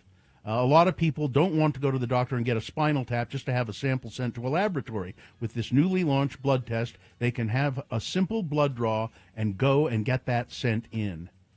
And apparently, they're finding a way to look at markers That's cool. that suggest Alzheimer's disease. And maybe you can get on it sooner. But to your point, this happened at the U. Yep. Mm-hmm. That's where research happens. That's where federal research grant money goes toward finding these. The Education Department is going to start collection next month on student loans that are in default. I'm sorry to tell you guys that, including the garnishing of wages for potentially millions of borrowers. Currently, roughly 5.3 million borrowers are in default on their federal loans. The Trump administration's announcement marks an end to a period of leniency that began during COVID. No federal student loans have been referred for collection since March of 2020, including those in default. Under Biden, the Education Department tried multiple times to forgive millions of people's student loans, only to be stopped by the courts. American taxpayers will no longer be forced to serve as collateral for irresponsible student loan policies, said Education Secretary Linda McMahon. The Utah Department of Transportation is seeking public feedback on extending the Mountain View corridor into southern Saratoga Springs. That would be very helpful to those people. I was going to say, here's our feedback. Yes. Plans to transform Mountain View Corridor into a freeway are already in motion. Current plans call for the highway to connect from Salt Lake County to 2100 North in Lehigh and from a second north-south connection parallel to Redwood Road to Corey Ride Memorial Highway, which leads out west to Eagle Mountain. UDOT is proposing an additional 10-mile extension of Mountain View Corridor south from Corey Ride Memorial Highway and Pioneer Crossing, reaching down to Pelican Point on the western shore of the Great Salt Lake, where it would connect with Redwood Road, and that would make it just a lot easier for people living in Saratoga Springs to get to civilization, as it were. A list of study. Here's what lawmakers are going to be up to in Utah over the next year. There's a list of things of what they're going to be up to, and the very first thing on the list is no good. Oh, I see. What? What? I was waiting for you to tell me what it is, but no. It's just no good. It's what they'll be up to. No good. 90% of our revenues, and right now businesses are closing shop. We've got people who had to lay off employees they've had for years. Financially, it's a catastrophe, said Juan Bravo, a vape shop owner. He's fighting against the ban on vapes. So the legislature is going to work on doing something about that one way or the other. There is actually a list. Here's what they're going to study. Olympic preparations. Oh, yeah. Affordable housing policies, the cost to build schools, energy policies, and nuclear power. Voter ID and voter registration, please. Whether a physician should be able to refuse to treat people in some circumstances. Use of artificial intelligence in criminal investigations, ticket resale policies, and weather geoengineering, cloud seeding, that sort of thing. Mm-hmm. So those are some of the things they're actually going to be talking about. There was a Delta Airlines flight that caught fire at Orlando International Airport before takeoff yesterday. Passengers had to evacuate the aircraft. No injuries reported, fortunately. They got to go down the slide. Yeah. Oh, boy. Donald Trump took his attacks about wrongly deported Maryland immigrant Kilmar Abrego Garcia to a new level on Sunday, threatening to pursue legal action against people who don't follow his lead. Yep. Those lying to the American people on behalf of violent criminals have to be held responsible by the agencies and the courts, Trump wrote. The people that are standing up for him, it's not people saying he's a great guy and we should have him back in the country. People that are standing up are saying, no, he's entitled to due process, as we all are entitled. We're fighting for due process. He may be everything you say he is. Prove it in a court of law. Exactly. Trump is threatening to sue people like that congressman from Maryland that went to El Salvador to see him. Sarah Palin is testifying in her defamation trial. It was dead and now it's alive again. There's a defamation trial that an editorial about gun control in the New York Times in 2017, she says, was devastating and kicked the oomph out of her. The former Republican candidate for vice president answered questions in Manhattan federal court at a trial of her liable claims against the New York Times. She seeks unspecified damages. This was the game changer, Palin said. I felt defenseless. It just kicked the oomph right out of me. The editorial in the Times was created after U.S. Representative Steve Scalise, a Louisiana Republican, was wounded when a man with a history of anti-Republican activity opened fire on a congressional baseball team practice in Washington.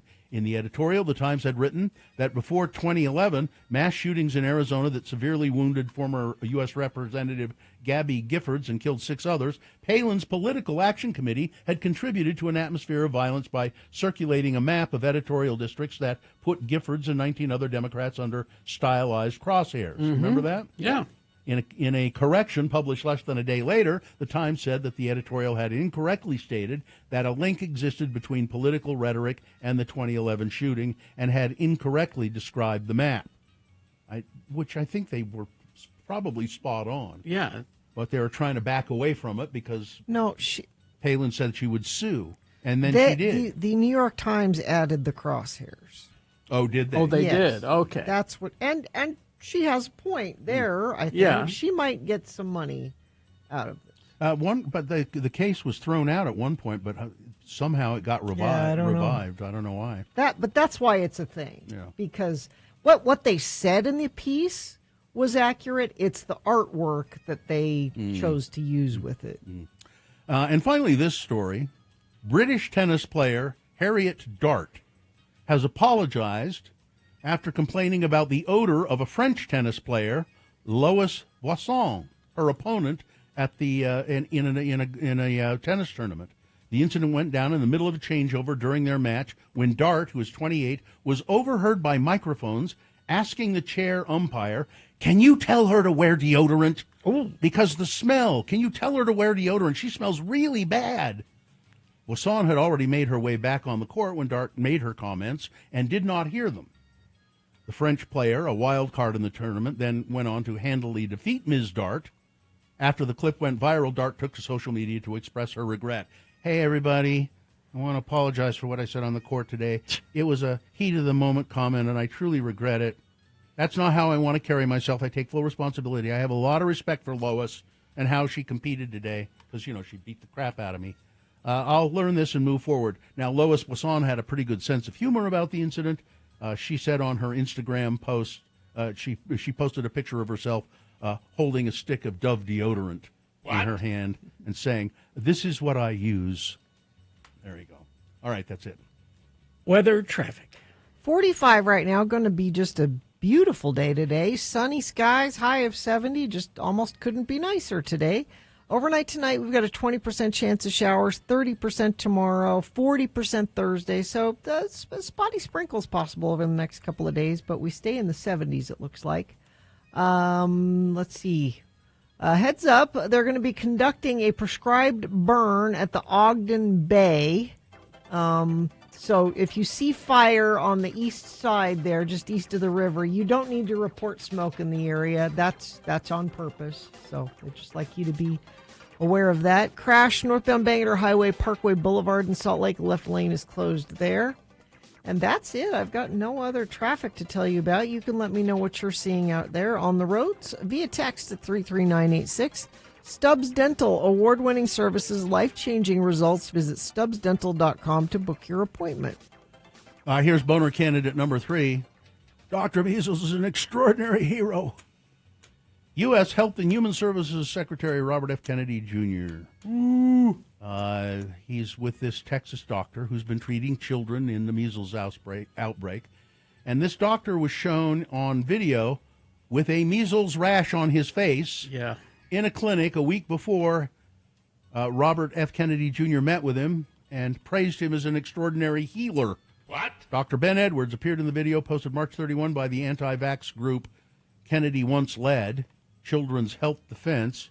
In it, Dr. Edwards appears wearing scrubs and talking with patients and children in a makeshift clinic he set up in Seminole, Texas, ground zero of the outbreak that has sickened hundreds of people and killed 3, including 2 children. The image from the video posted on the Children's Health Defense website shows Dr. Edwards with a measles rash on his face while working at that clinic. Yep. Yesterday I was pretty achy, had a little mild fever. Spots came in the afternoon. Today I woke up feeling good, Dr. Edwards said in the video. Kennedy met with Edwards about a week after that video was posted by Children's Health Defense, the group that Kennedy led for 2 years, or for several years. I visited with these extraordinary healers, including Dr. Edwards. He's an extraordinary doctor and an extraordinary healer. Dr. Measles is an extraordinary hero. He's treating people for measles while he has the measles. Yeah. And he's passing along the measles. He was around some other people, too, that, you know. He's a super spreader. Well, he's an extraordinary hero. Best if you get it, then you get over it. He's really extraordinary. All right, that's it. All right. Here are the candidates that you'll be voting for now. Okay. Boner candidate number 1. I don't like them. I wouldn't read them. That's what a Rutherford County School Board member said about banning school books in school libraries. Boner candidate number 2. My plan is to give them all fentanyl. Give them all the fentanyl they want. That's a Southern California mayor who said he could eliminate his city's homeless population by just giving them all the fentanyl they want.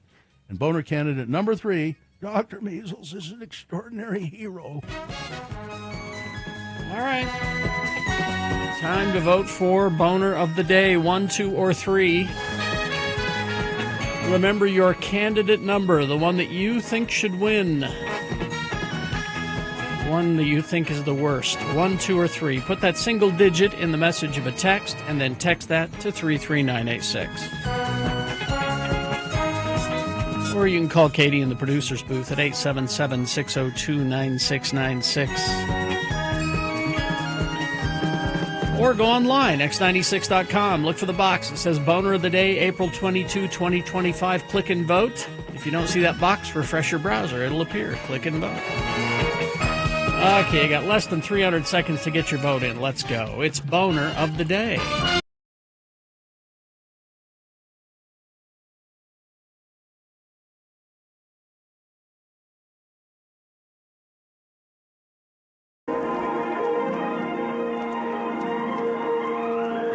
It's often said that people of Utah speak a language all their own. It's a language that's often confusing and even incomprehensible to newcomers here in the Beehive State. So, Radio from Hell presents a handy guide to help everyone understand how the natives speak. It's the Utah Word of the Day, and today's word is... Kren. K-R-E-N. Kren And we'll also hear the plural of this word, krenz, K-R-E-N-Z, krenz. And now to use this word in the Utah way, here are our Beehive stalwarts, the mayor of Mona, Utah, Don Criddle, and his son, Denver Criddle.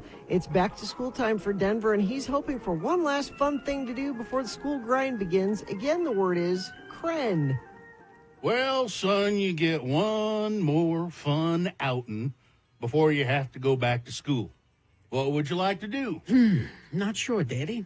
I really had lots of fun when we went to the Scratch Mini Golf Norham. Almost beat you, didn't I, Daddy? I almost won that golf match. Well, 18 strokes over is better than you did the last time for sure. Trying is what's important. And the bowling at Fat Cats in Saratoga Springs was really fun, too, Daddy. This year I was strong enough to roll the ball with just one hand, and I'll bet next time I'll knock down a few pins, too. Well, I'm sure that you are right, my boy. But what do you want to do? You get one more activity before back to school. That's why I want to choose real careful. I want my activity to be real special, not just any old thing. I need something to give me a real boost, real inspirement. You see, when a fella is about to repeat the 8th grade... For the third time. For the third time, yes, for the third time. When a fella is about to do that, he needs a very special activity. Well, so what'll it be? All-you-can-eat pancakes to the IHOP? Nope. Spider Fest out to Antelope Island? No. Catching some pollywogs out to the pond? Nope. About a trip to the zoo? No, Daddy, I don't want none of that. But I think I do know what I want to do. I want to go to the movies. Well, okay, a movie it is. Now, let's see what's playing at the Salt Creek Cinema down to Nephi. Let's see. Oh, there's Deadpool and Wolverine. I like that Deadpool guy, but Wolverine, he scares me, Daddy. Oh, for heck's sakes, Denver. Well, okay. How about Twisters? I seen that Twister on TV. Animals spinning around in the wind makes me want to upchuck. Well, let's see. The only other movie there is something called Harold and the Purple Crayon. Harold and the Purple Crayon. Well, that's weird. Is that the only crayon this Harold has? I mean, surely he must have other crayons. I mean, he must have crayons that are different colors too, right? It wouldn't just the one, the purple crayon. What happened to the other crayons? My curiosity has been aroused, Daddy. Let's do it. Let's go see Harold and the Purple Crayon. Join us again some other time as we examine how the Utah natives speak with the Utah Word of the Day. I think we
986. All right.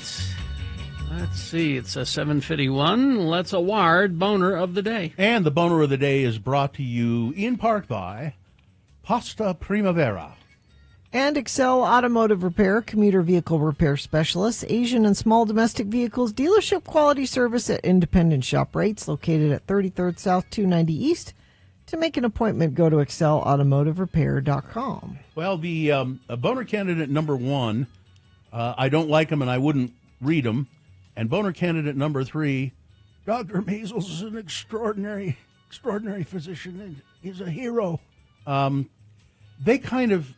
They both got substantial votes. Mm-hmm. And if you put them together, I think they would have beaten Boner candidate number 2. But Boner candidate number 2 with 103 votes is the winner.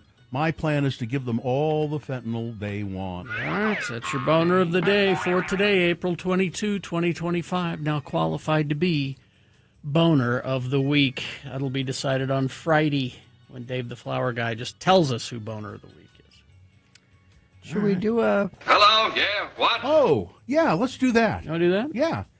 Because it's whatever you want it to be. Questions, comments, criticisms, or jokes. It's you, friends of the program. What would you like to talk about? 877-602-9696. You can discuss the burning issues of the day if you like, or you can ask us questions about our personal lives if you want. Mm-hmm. You can just anything. It's a sort of a free-for-all. We call it... Hello, yeah, what? Hello, yeah, what? While we're waiting for people to call, 877-602-9696. I got a gift from our very own Todd Newcomb. Oh, really? It says, "You'll be gladder without your gallbladder." It's a Plush toy? It's a plush toy. Let's see it. Are you gladder? So if you go to x96.com/live. Hey, why do they know why gallbladders go south, by the way? There's lots of reasons, actually. But look, if you go to x96.com/live, you see this is the gallbladder. Is that what it looks? Gallbladder looks like, yes, essentially. And actually, this is a great tool for me to show you what happened to me. It also comes with these cute little gallstones with the scary face on them. Mm-hmm. Oh no! Now, sometimes they just hang out down in here, but sometimes they get stuck there. And look how big that is compared to the little hole that it's stuck in right there. Oh no, that looks painful, doesn't it? Yeah, that's where mine was, right there. 877-602-9696. Give us a call. Anything you want to talk about. So thank you, Todd, for that. Why do you think your gallbladder went south? I don't know. I mean, it's like a kidney stone. When people get those, they don't really know what causes them. Just some people are. How big was the gallstone? Do you know? I don't know how big it was. I think I've heard of people like polishing them up and making jewelry out of them. So my mom told me, and I don't know if this is true or not, that when my great-grandmother had her gallbladder removed, they asked her if she wanted to keep her gallstones, and she had them like in a jewel. Well, there you go. Oh, no, we got a bunch of calls. Let's go Let's go to Scott. Hello, yeah, what? Hi, Scott. Where are you calling from? I'm calling from downtown Salt Lake in my car. Okay, what's up? Well, I am going to be opening up a new bar. I just signed the paperwork and transferring the liquor license over. Okay. Here in downtown. I'm going to call it SLC Pub. And it's going to be a movie-themed bar. Where instead of going to a bar, you have a bunch of sports on the TV, it'll have movies. So that's something that I very much want to go participate in, and so I'm creating it myself. Where is it going to be? It's in the former Good Grammar spot, just on the south end of the Gallivan Plaza. So just a block and a half from you guys. South end of the Gallivan Plaza. Okay, all right. When do you anticipate being open? Sometime in May. I'm hoping the beginning of May, but you never know how long these things might take. But it'll definitely be opening up by the middle of May, I would say. All right, well, send us an invite, will you? Yeah. I absolutely will. I would love for you guys to come and try out what we got. Absolutely. All right. Thank you. See you later, Scott. Good luck. Yeah, thank you guys. Thank you so much. Let's go to Manny. Hello, yeah, what? Manny, where are you calling from? Hey, I'm calling from Sandy. Thanks for letting me listen. How you guys doing? Good. What do you got? Good. So I just wanted to brag that I am 45 years old and got my very first bike ever. I got a Harley Electra Glide, 1997, and it is beautiful. Congratulations. An Electra Glide. That's classic. Have you ever driven one of those, Bill? Yes, I have. I have driven a Harley Davidson Electra Glide. I don't think you say you basic rider's course. Yeah, you don't say you drive them. You ride them. You ride them. Oh, sorry. Yeah. Now, did you buy this from a person or from a Harley dealer? Yeah, it was a personal seller, and they took extremely good care of it. It is in top shape condition, and it's beautiful. They replaced all the little classic they have like the little classic word on like the fenders and stuff with Cadillac because they wanted it to match their Escalade at the time. So I may change those back to classic, but right now it says Cadillac. It's a beautiful bike. Well, that's great. Congratulations, Way Manny. to go, Manny. Yeah. Be careful. Thanks, guys. Have a good day. All right. See, that's just two examples of what Hello Yeah What can be. A wide range of all kinds of things. 877-602-9696. Hello, yeah, what? We will continue after these messages with Hello, yeah, what? traffic, Gina, please. Unusual delays, I-15 northbound between US 89 Split and Shepherd Lane in Farmington. UDOT's not reporting a crash, so not sure what's causing those slowdowns, but lots of brake lights are flashing through that area, so just be aware as you approach. Let's see. Very slow traffic southbound I-15 after Beck Street, Infiniteam is saying. So whatever you're seeing on the roads, text us 33986. All right, KXRK Provo. We'll take a break. We'll be back with more. Hello, yeah, what? All you folks online, hang on. There's a couple other lines open. 877-602-9696 is the number to call to participate in. Hello, yeah, what? All right, ranlife.com/X96. Yeah, spring is here, and that is traditionally home buying season. And if you've been waiting for the right time to buy, Ran Life Home Loans made it even better. Ran Life is a great local mortgage company, by the way. They've been I've had a mortgage with them. They've slashed their floor rate on 3-in-1 adjustable rate mortgages to 3.25%, 3.25% on a 5.98 APR. Now, 3.25% is that'll get you started on your home buying journey with lower payments up front. Whether you're a first-time buyer or making a move, the 3-in-1 adjustable rate mortgage will give you flexibility and savings to get your dream home now. So do it. The perfect way to start your home buying season with that 3-in-1 adjustable rate mortgage from Ran Life. Find out all the details about it. And don't wait. Do it now. Go to ranlife.com/X96. That's ranlife.com/X96.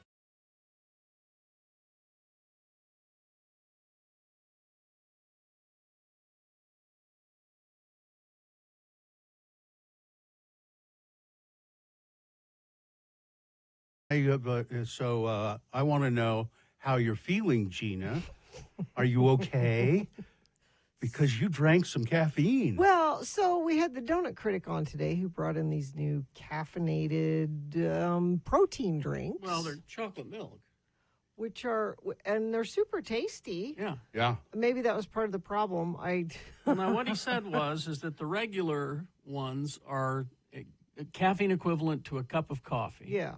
And then there's this one that is 2 cups. I didn't have that one. You didn't have this one. I had the 1 cup, but my heart's going blah, blah, blah, blah, blah, blah, blah. From that one can. Well, but see, I already had a coffee this morning. I was going to say, because you stop for coffee every morning. And a Diet Coke. This is almost gone. And she has a Diet Coke. I had these previously.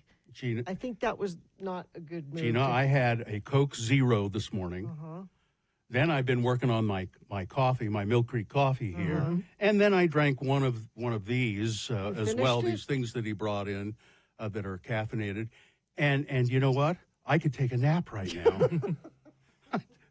I'm fine. I'm tired all the time. That's right. That's exactly what it is. I'm just tired all the time. I'm tired.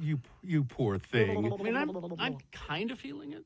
I can feel it right about here. But you've had, how much coffee have you had this morning? Well, this morning when I get up, I had, I'm not quite sure how to describe it. This stuff I put in my water that's supposed to wake me up and invigorate me. But that's caffeine, isn't it? I don't know if it has caffeine in it or not. It's got some sort of vitamins of some kind in it. And then I have my Mill Creek coffee, Guatemalan today. And then I had this just now, strawberry milk with caffeine. And like I said, I wasn't feeling it until a few moments ago, and now my eye started to twitch. You got a twitch? I forgot to mention, on top of all of this stuff that I've had, I take a Pro Vigil every morning.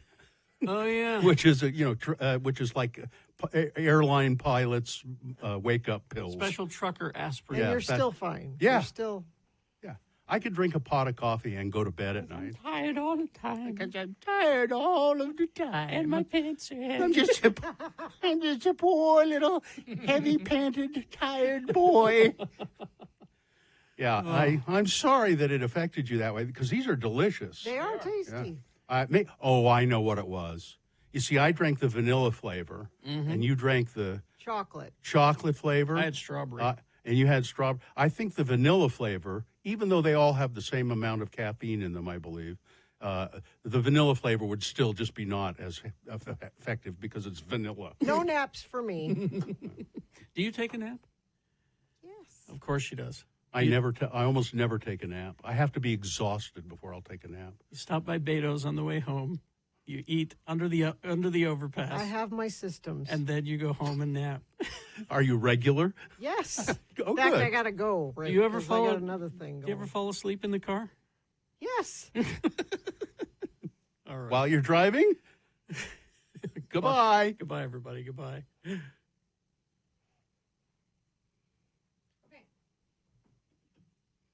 How long was that? That was 3.5 minutes.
A real person in Roy. You couldn't just make up someone from Roy.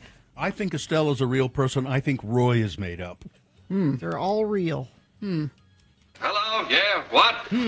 Well, maybe someone will call in from Roy and prove it's real. I doubt it. Or if we don't get a call from Roy, we'll know it's fake. Yeah, exactly. 877-602-9696. It's Hello, yeah, what? All right. We got lots of calls. Hiroko here, first of all. Hiroko, good morning. Good morning. I'm calling from west side of Salt Lake City. I want to tell everyone about Japan Festival this weekend, Saturday the 26th from 10 a.m. On Japan Street, which is 100 South between 200 West and 300 West. Yeah, right down Free there. admission. Yeah. Right down there by the Delta Center. Behind the Salt Palace. Yeah. Yeah. It's kind of hidden by Salt Palace, directly west side of it. Yeah. And it's from 10 to what? When? To 5 p.m. It starts with the Japanese Church of Christ Taiko group with an opening ceremony at 10 at the main stage. Mm-hmm. And then all day through, we have performances and 2 exhibitions, one in Salt Lake Buddhist Temple, one in Japanese Church of Christ, about on Japanese American histories. I think they would feature Misaka, the famous basketball player from EOU. Oh, yeah. Mm-hmm. Yeah. So the University of Utah's Marriott Library Special Collections is supporting that exhibition. Okay, well, the important question, food. Will there be food? And beverage. Food and beverage. Yes, there will be a lot of, I'm just a volunteer, but Okay. there will be a lot of food trucks and vendors with booths. If you more information is available, they still want volunteers. Can be found at nihonmatsuri.com, which is NIHONMATSURI.com, or you just Google Utah Japan Festival. Yeah, do that. Yeah, that's Excellent. easier. Yeah. That's Excellent. easier. All right, thank you, Hiroko. See you later. Thank you. Bye. Sayonara. Leo is here. Hello, Leo. Leo? Hi. Hello. Yeah. What? Where are you? Well, I'm driving past Troy. Okay. That's close. Yeah, you can't see it, can you? Because it's not there. Bill's confusing you. So I want to put out an open call for information about what might have happened to the Maverick Country Gravy Breakfast Burrito. Oh, no. It was about almost a year ago, back in June of last year. I started getting breakfast burritos from Maverick on my way down to work, and they had that burrito for about like a month or two, and then they got rid of it. And the workers there didn't know what happened to it. They just said they didn't have it. So it's been a burning question in the back of my mind for months, and I figured you or Yes. a friend of the program might know what happened to it.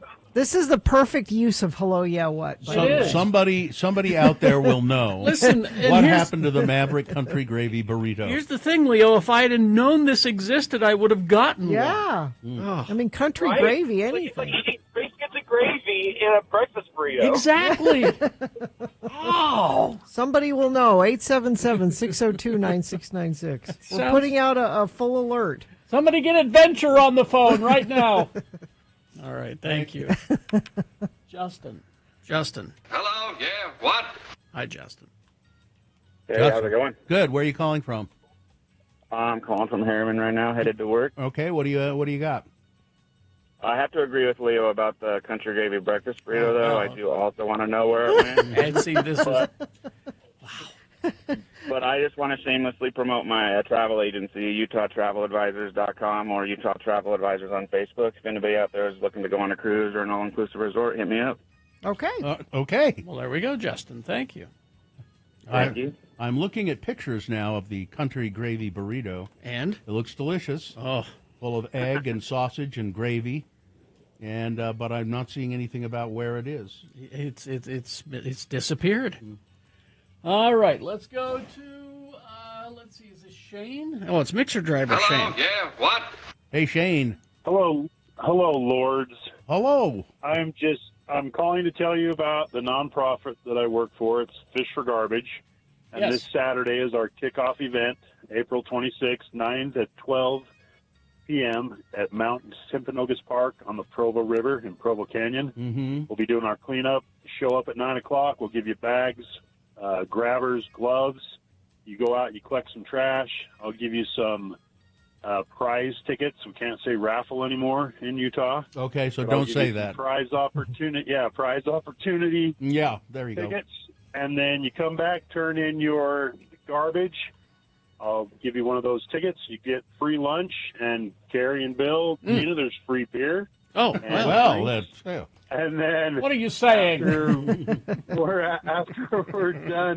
After we're done with lunch, then we have our little giveaway from all of our awesome sponsors, and it's a great way to give back to the community and clean up the river and our waterways. Excellent. Again, perfect use of hello, yeah, what? Agree. And www.fishforgarbage.org to sign up. All right. Thank you, Thank you. Mixer Driver Shane. Thank you. All right, let's see. Demetra is here. Hello. Yeah. What? Hi, Demetra.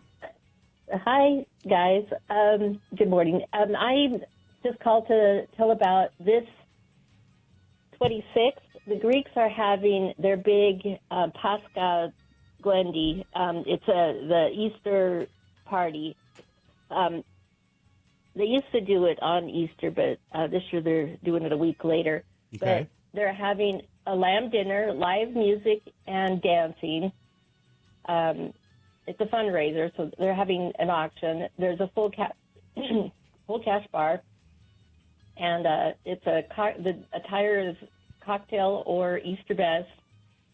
The tickets are $50 at the door, $40 pre-sale. All right. But And that's Saturday. Where at again?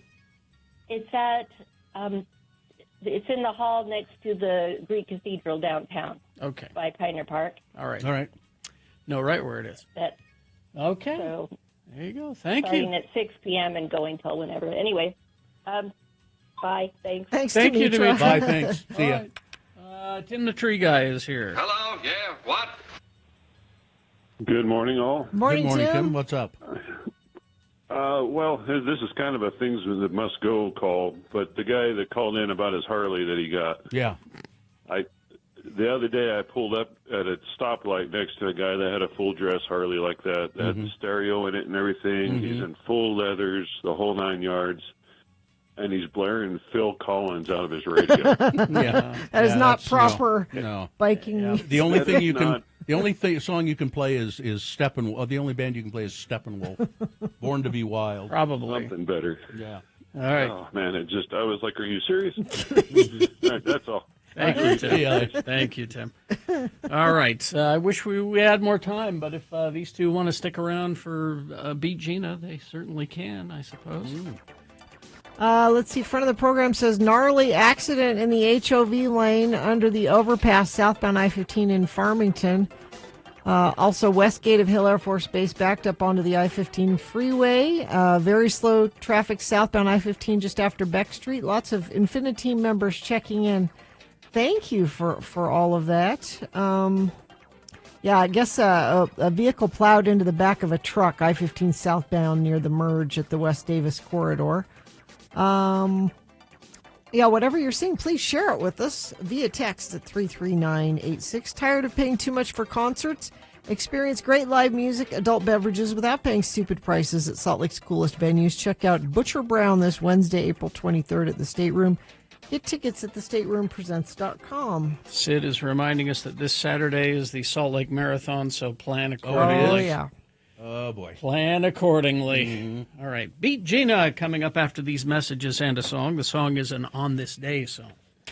But you play Jack Nicholson trivia, and you will win a prize. It's tickets to see the Struts, September 22nd at the Depot. Struts tickets at 877-602-9696. After some short messages and a song, we will play Beat Gina. If you play, you will win the Struts tickets. Stand by for that. 877-602-9696 is the number to call. Hoops Vision Correction, HOOPES Vision.com. Well, way back in the day when Kerry got his eyes fixed to 2020 at Hoops Vision, and as did I, it was a great procedure. I mean, it was easy. It was painless. Over in about, 20 minutes? You laid down for 15, 20 minutes, and then you get up and you looked out the window and you could see the mountains. So Hoops has been a leader in LASIK vision correction. Now they've got the most advanced technology possible right now with the new Zeiss Visimax 800. It is the most advanced laser technology available today. If you've been told in the past that LASIK or PRK is not for you, maybe it is now with this new Visimax laser. So right now you can save $1,000 off LASIK or PRK. Find out all about it. They're experienced surgeons who have performed thousands of these surgeries. They know what they're doing. Give them a call, 877-30-LASIK. Make your no-obligation appointment, or you can go to hoopsvision.com.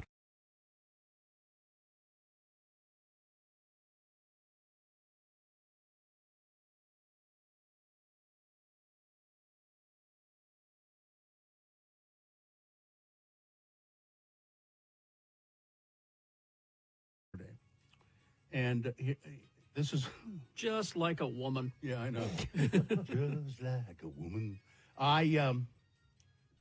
So how my car works is it involves the car. is that supposedly if the key is in the car and you try to lock it, it won't lock. It'll, It won't let you lock your keys. It won't let in you the lock car. your keys in the car. Oh, okay. Except if you do what I do, and I didn't realize this. What I open the hatch from inside. I press a button and the back hatch opens because I'm going to go get the grocery bags out of there. And then I lock the door and shut it, the driver's side door, and shut it and walk around the back of the car, which I did. And then I thought, my key is still in the car. Oh, but I'm surely can get in there. But no, I couldn't. The doors were locked. So Did you crawl in through the hatch? And this is very difficult. So I got, I guess I could call my wife and she'd come down and say, "Hey, stupid." But I'm going to try and get the key and crawl into the front seat through the hatch. So I get up into the hatch, and this is a Toyota RAV4. It's not a big car. And then I think, I wish I could reach the lever so that I could make the back seat fall down, Yeah. But I can't reach it. I can't reach the lever. So I'm just going to have to crawl across the seat. So as I'm starting to crawl across the seat, and it's really tight, and I feel my butt touch the ceiling of the car, and I think, I'm going to get wedged right here, stuck. Did you have your phone handy? No, it was sitting down on the floor of the hatch. And I thought, I'm going to get stuck here and have to go, somebody, could somebody, with my ass up in the air. Like Winnie the Pooh and the... Yeah. And with my butt up in the air, and I mean, I managed to get across, and I did, and I got the key, which was in my coat pocket. But God, now somebody says if you close the hatch, the doors will unlock. I wouldn't, but I don't know that I would have chanced that. You know what? I'll test. I'm going to test. Well, how can I? I'll try and remember Do you to have test it out. another key somewhere? Well, my wife has one, so I'll try and remember to test that out. Although I don't anticipate this will happen again. It's very rare for me not to have the key in my pants pocket, but for some, or if I have it in my coat, why in the hell wasn't I wearing my coat? It was freezing. Yeah. But I just thought, I'm just going to run into the store, and I get too hot wearing my coat in the store. See, if you just let the woman shop, none of this No would kidding. happen. Exactly. See? No kidding. But I'm sure I thought for sure people were watching me do this. They must be, because it looked so awkward and felt so awkward and stupid. But I guess I didn't see anybody really paying attention, but I was sure, hey, help. And then the rest of my grocery shopping was just uneventful. What'd you get? What'd you make? I made cashew chicken. Yeah. But I did make a really startling purchase. I bought some dill pickle flavored pretzels. Well, sound good. And they're pretty good. The checkout guy, he went dill flavored pretzel. Oh man, that's great. Here, let me show you. He reaches down and he's got an open bag of dill pickle potato chips. I love dill pickle flavored stuff. I didn't know we had these pretzels. That's great. I'm going to have to get some of these. I was at the Big Smiths downtown. The Stabby Smiths? The Stabby Smiths, as we call it, yeah. We had last night, Joe makes these things called arrayas. Yeah, I know it. Yeah. Which they're like a pita with ground beef and onions and peppers. And then, now the recipe says you're supposed to take the pita, fill it with this ground beef mixture, and then cook it. And I asked him to do it differently because I didn't trust that it would get cooked that way. So I had him cook the meat. Does he ever just go, doesn't your husband ever go, what's wrong with you? Or does he just go, yes, dear? No. So last night he said, I'll make yours that way. I'm going to make mine the way the recipe says, and we'll see how it turns out. All right. And my way, it falls apart and doesn't work very good. Yeah, because you want the juices to kind of keep the pita really supple. And he made his with the raw meat inside and then Perfect. cooked it, and it was crispy and perfect, and it didn't fall apart. And I said, that looks better than mine. Because you follow directions. And he said, do you want I said, no. I will eat the special one that you made for me. But next time you make these, I will go along with the... You will. Huh? You know, because we're working through the beef. Yeah, I still haven't seen my pot roast. What's up if with I can that? figure out a way to bring it in and... Here, Gina, here's how you bring it in. You take it out of the freezer. Yeah, but and it's like a rock. Yeah. You want to just- sit here with it frozen? I'll it'll- bring it. If you don't mind me bringing a frozen roast in and it just sitting here while we're at work. If you, my guess is that it will stay pretty well frozen. If you do it on a Friday, okay. So then I'll cook it on a Saturday or Sunday. Terry, do you want one? I will find another way. Okay. Oh, tell me when you're going to do it. Okay. And I'll bring a cooler. Okay. And I'll Well, put it how in a about cooler. just this Friday? I'll remind you. Okay. Bob will bring you a roast. And I'll bring I've got a big whatchamacallit Yeti Okay. cooler, and it'll stay frozen in there. Okay.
Because on this day in 1986, Susie and the Banshees released their 7th studio album, Tinderbox, featuring Candyman and that song, Cities and Dust.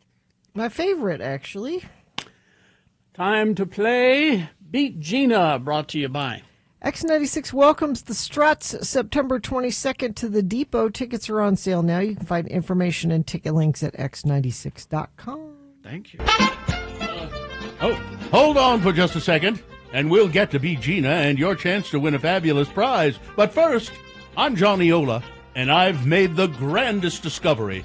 You'll be able to hear me talk about it and see it at x96.com/live. Okay. It's Morel's Easy Serve Liver Loaf. New, delicious, ready to serve, hot or cold. Morel's Liver Loaf is made up of the finest cured pork, pork livers, bacon, beef tripe, corn syrup, modified food starch, and water, with essential B vitamins in abundance. Morel's Easy Serve Liver Loaf. Hot or cold. And now, here's a man who's always said, don't let your liver loaf. Your host, Carrie Jackson. How does it taste like Spam, Johnny? Tastes like liver. Oh. Well, that's It tastes like I have a bunch of it at home. They paid me in cans of. Oh, they did. Yes, and it tastes like Spam with a liver sort of under. No thanks. Yeah. All right.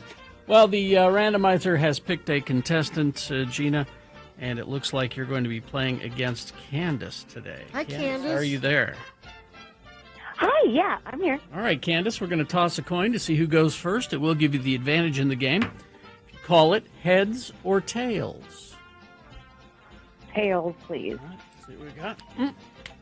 It is heads, which means Gina Barberi goes first.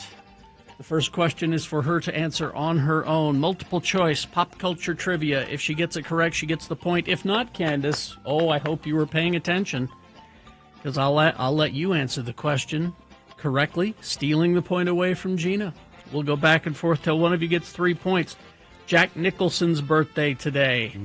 So we have Jack Nicholson trivia. Here we go. All right, first question for Gina. Here we go.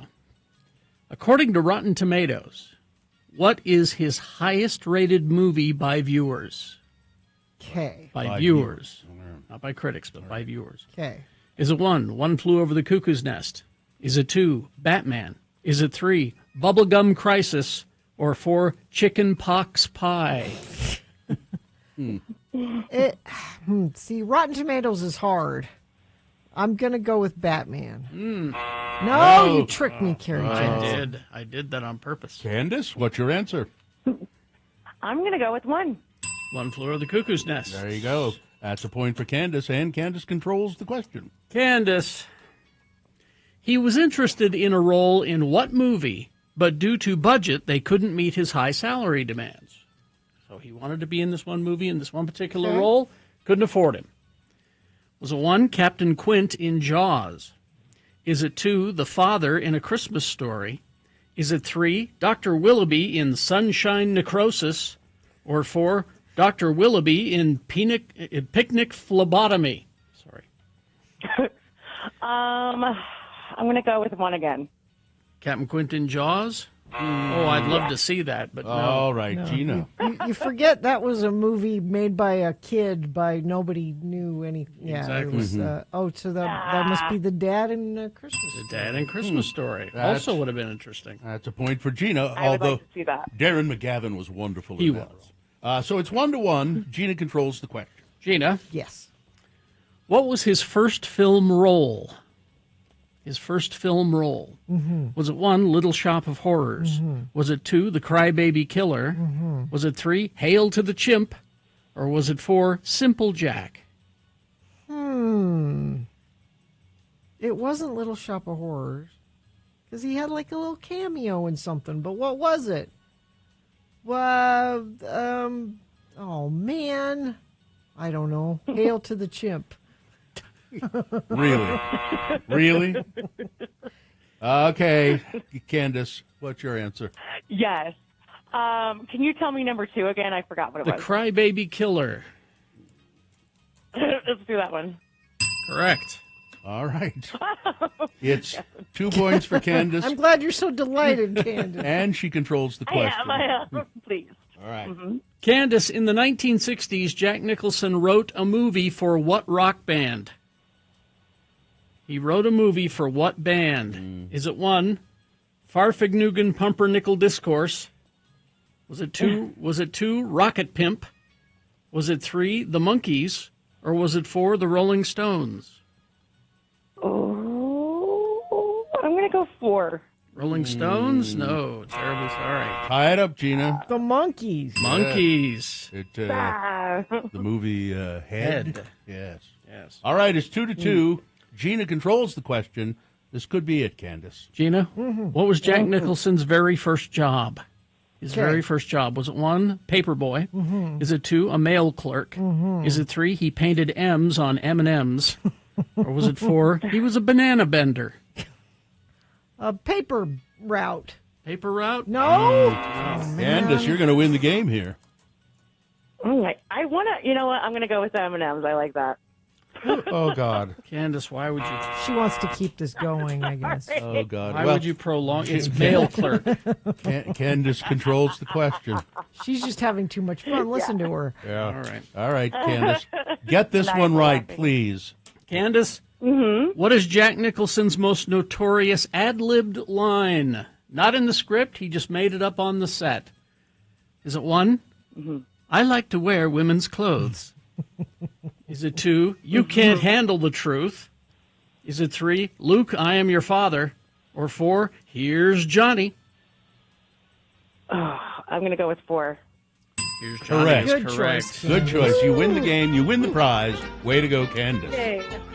Thank you. And Candace will have a good time at the Struts because Candace has a good time everywhere. It sounds like it, yeah. All right, Candace, hang on the line, and Katie will tell you what you need to do. Listen, I've got to get home. You know, every time I go home to see Mrs. Ola, you know, when I open the door, I say, here's Johnny. That's right. Okay, Big Boy News now, brought to you by... See movies on the big screen at local nonprofit Broadway Center cinemas. Invincible Czars are back. See the silent film classic Phantom of the Opera starring Lon Chaney with live music score this Saturday, April 26, 7 p.m. It's a blast, one night only. Get tickets and showtimes at slfstix.org. Well, Dick Van Dyke is 99 years old.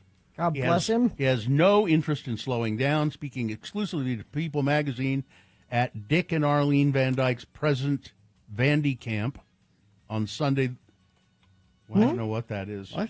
At Dick and Arlene Van Dyke present Vandy Camp. Anyway, he was talking about his career goals. Yeah, I love what I do for a living, he says. His wife is Arlene Silver, says the minute he says that, the phone rings, and he's like, I don't want to go there. If they come to our house, he will work all the time. Again, I don't know what that means. I think there's a podcast. They were talking on the podcast. But what is these lines are making no sense. Dick Van Dyke says it's traveling to a job is the hard part. Yeah, I'm too old to travel. Come to him, and he'll be in your show. Well, that's why he canceled Fan X, is that he didn't want to travel. It says he couldn't here. Travel. Meanwhile, the Mary Poppins star, we didn't really need that, did we? No, we didn't. Spoke about potential shows he'd be open to starring in. You like that Ted Danson show? Silver says in reference to his comedy Netflix series A Man on the Inside. Yeah, I do, Dick Van Dyke says. We're good friends of theirs, Silver says, to which her husband adds, yeah, I'm a big fan of Ted's, and the show's good. Dick Van Dyke says he goes to the gym 3 days a week. I'm almost 100. This is insane. He talked about his desire he'd like to keep acting in movies because he'd like to win an Academy Award. I've never won one. I got a Tony from Bye Bye Birdie. Now I need to get an Oscar. He what? An Emmy? He has an Emmy? Does he? Let's see. Yes, he does. He has an Emmy. Okay. Let's see. Let's move on to other stuff rather than that poorly written story. Yeah. Utah families across the state are left wondering about the next steps following a judge's ruling late last week in which the state's Utah Fits All scholarship program was deemed unconstitutional. Those for the program say that the ruling is a devastating setback for Utah families, while those against it say it's a big win for public education. Yes. No doubt about it. School choice is a controversial topic. When people start looking at it and realize it's taking public money out of the public and giving it to private individuals, they'll recognize the fault, said Mo Hickey, executive director of Voices for Utah Children. The more families find out about it, the more families want it, shared Robin Bagley, executive director of Utah Education Fits All. That's the other side of the coin. Choice is not going away. We will fight for this. Hickey and Bagley stand on opposite sides of the issue, but Bagley believes school choice gives parents flexibility. They have that already. Yeah, you can already pick the school you want your kid to go to. You don't have to go to your neighborhood school. The legislature passed a law understanding this and focusing on the fact that we need to educate our children and educate them well. Now we have families that have options to do that when the other options don't work for them. But it takes money out of the public education sector, and it says we pay taxes for the common good. Yep. It's enshrined Why does Kerry pay taxes for education? He doesn't have kids because he understands that a well-educated populace benefits everybody. Yeah. Kerry, you wouldn't pay taxes for school kids if you could get away with it. A first district judge had harsh words for a disgraced former police officer during his sentencing hearing in a domestic violence case. You are the bad apple, sir, Judge Angela Fonsbeck said to 34-year-old Michael Montoya. Montoya faced 12 charges in 2022 after a woman reported multiple instances of domestic violence, including physical and sexual abuse. In a plea deal, Montoya pleaded no contest in March to felony counts of aggravated assault and stalking. The facts that were left out of the original pre-sentence investigative report are the most egregious of them, said the prosecuting attorney Joshua Nemeth, where the defendant repeatedly engaged in acts of abuse towards her. The judge said she considered rejecting the deal, but ultimately went through with it. They gave him a break, but she said, "You are a bad apple, sir." He's got to serve a year in jail and then be on probation for a while. A Heber City man was arrested Saturday after police say he intentionally hit and injured a bicyclist in a road rage incident. Lauren Ray Russell was booked into Wasatch County Jail, charged with aggravated assault resulting in serious injury and other charges. The incident occurred after a cyclist was struck by a car near 600 South and 100 East in Heber, and the driver had left the scene. The police say the bicyclist suffered a broken leg, and they looked at it, and he did it intentionally. Yeah, he accelerated toward the bicyclist and hit him on purpose. And let's see what after a weekend of news stories raising questions on Defense Secretary Pete Hegseth's ability to lead the Pentagon, he has no ability to lead it. Yeah. The White House has started the process of finding someone to replace him, according to NPR. Good. NPR cited an anonymous U.S. official who said the process began after it was revealed Hegseth used his personal smartphone to share classified information on a recent airstrike in Yemen with a second Signal group chat that included his wife, his brother, and his lawyer. White House Press Secretary Caroline Leavitt batted down the report that they're looking for a replacement. She pointed to comments Trump made on Monday that he continued to support Pete Hegseth.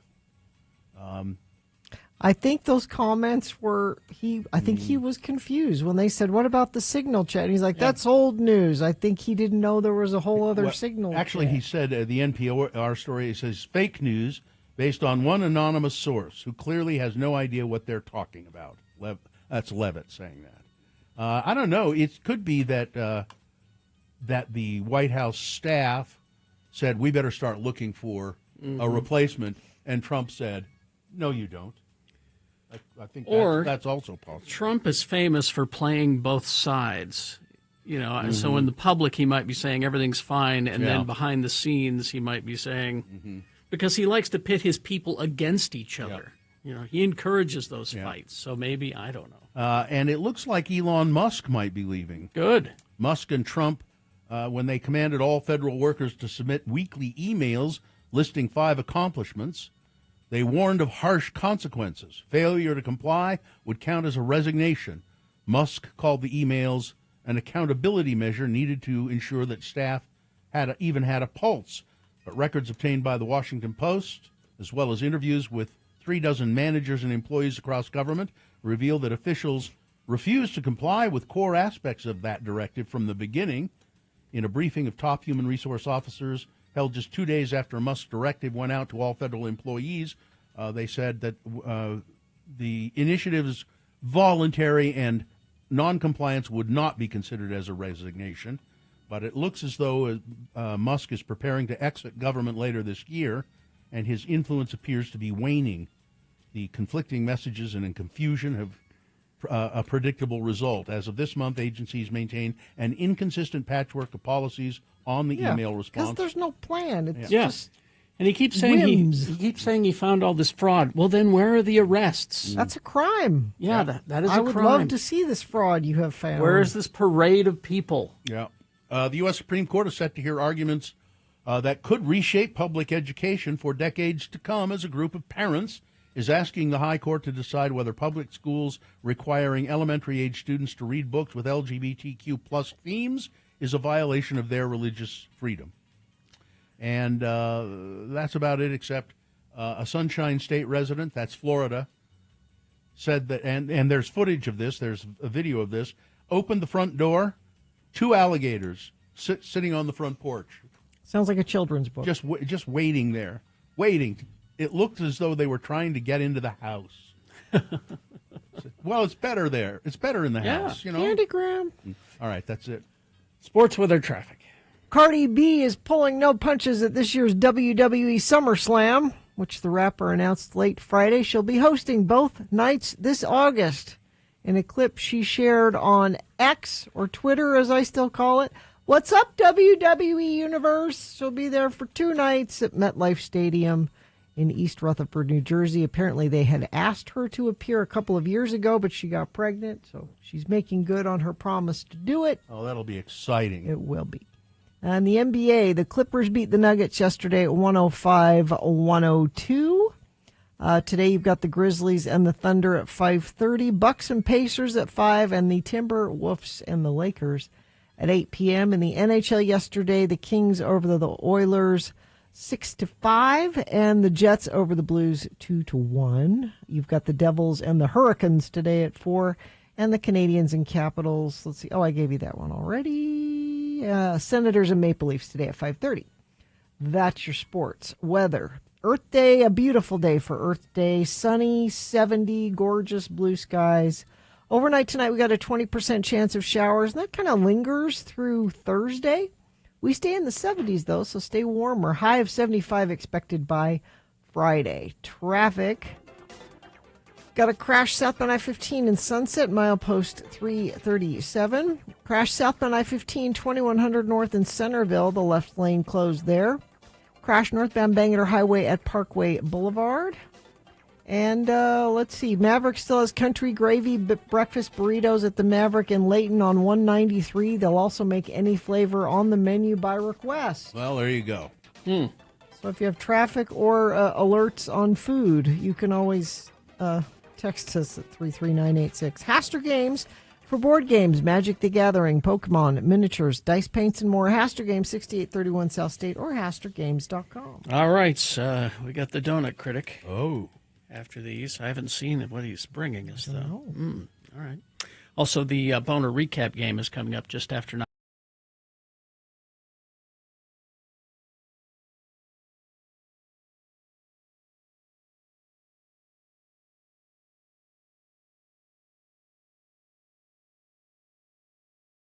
A lot of hot chicken on my trip.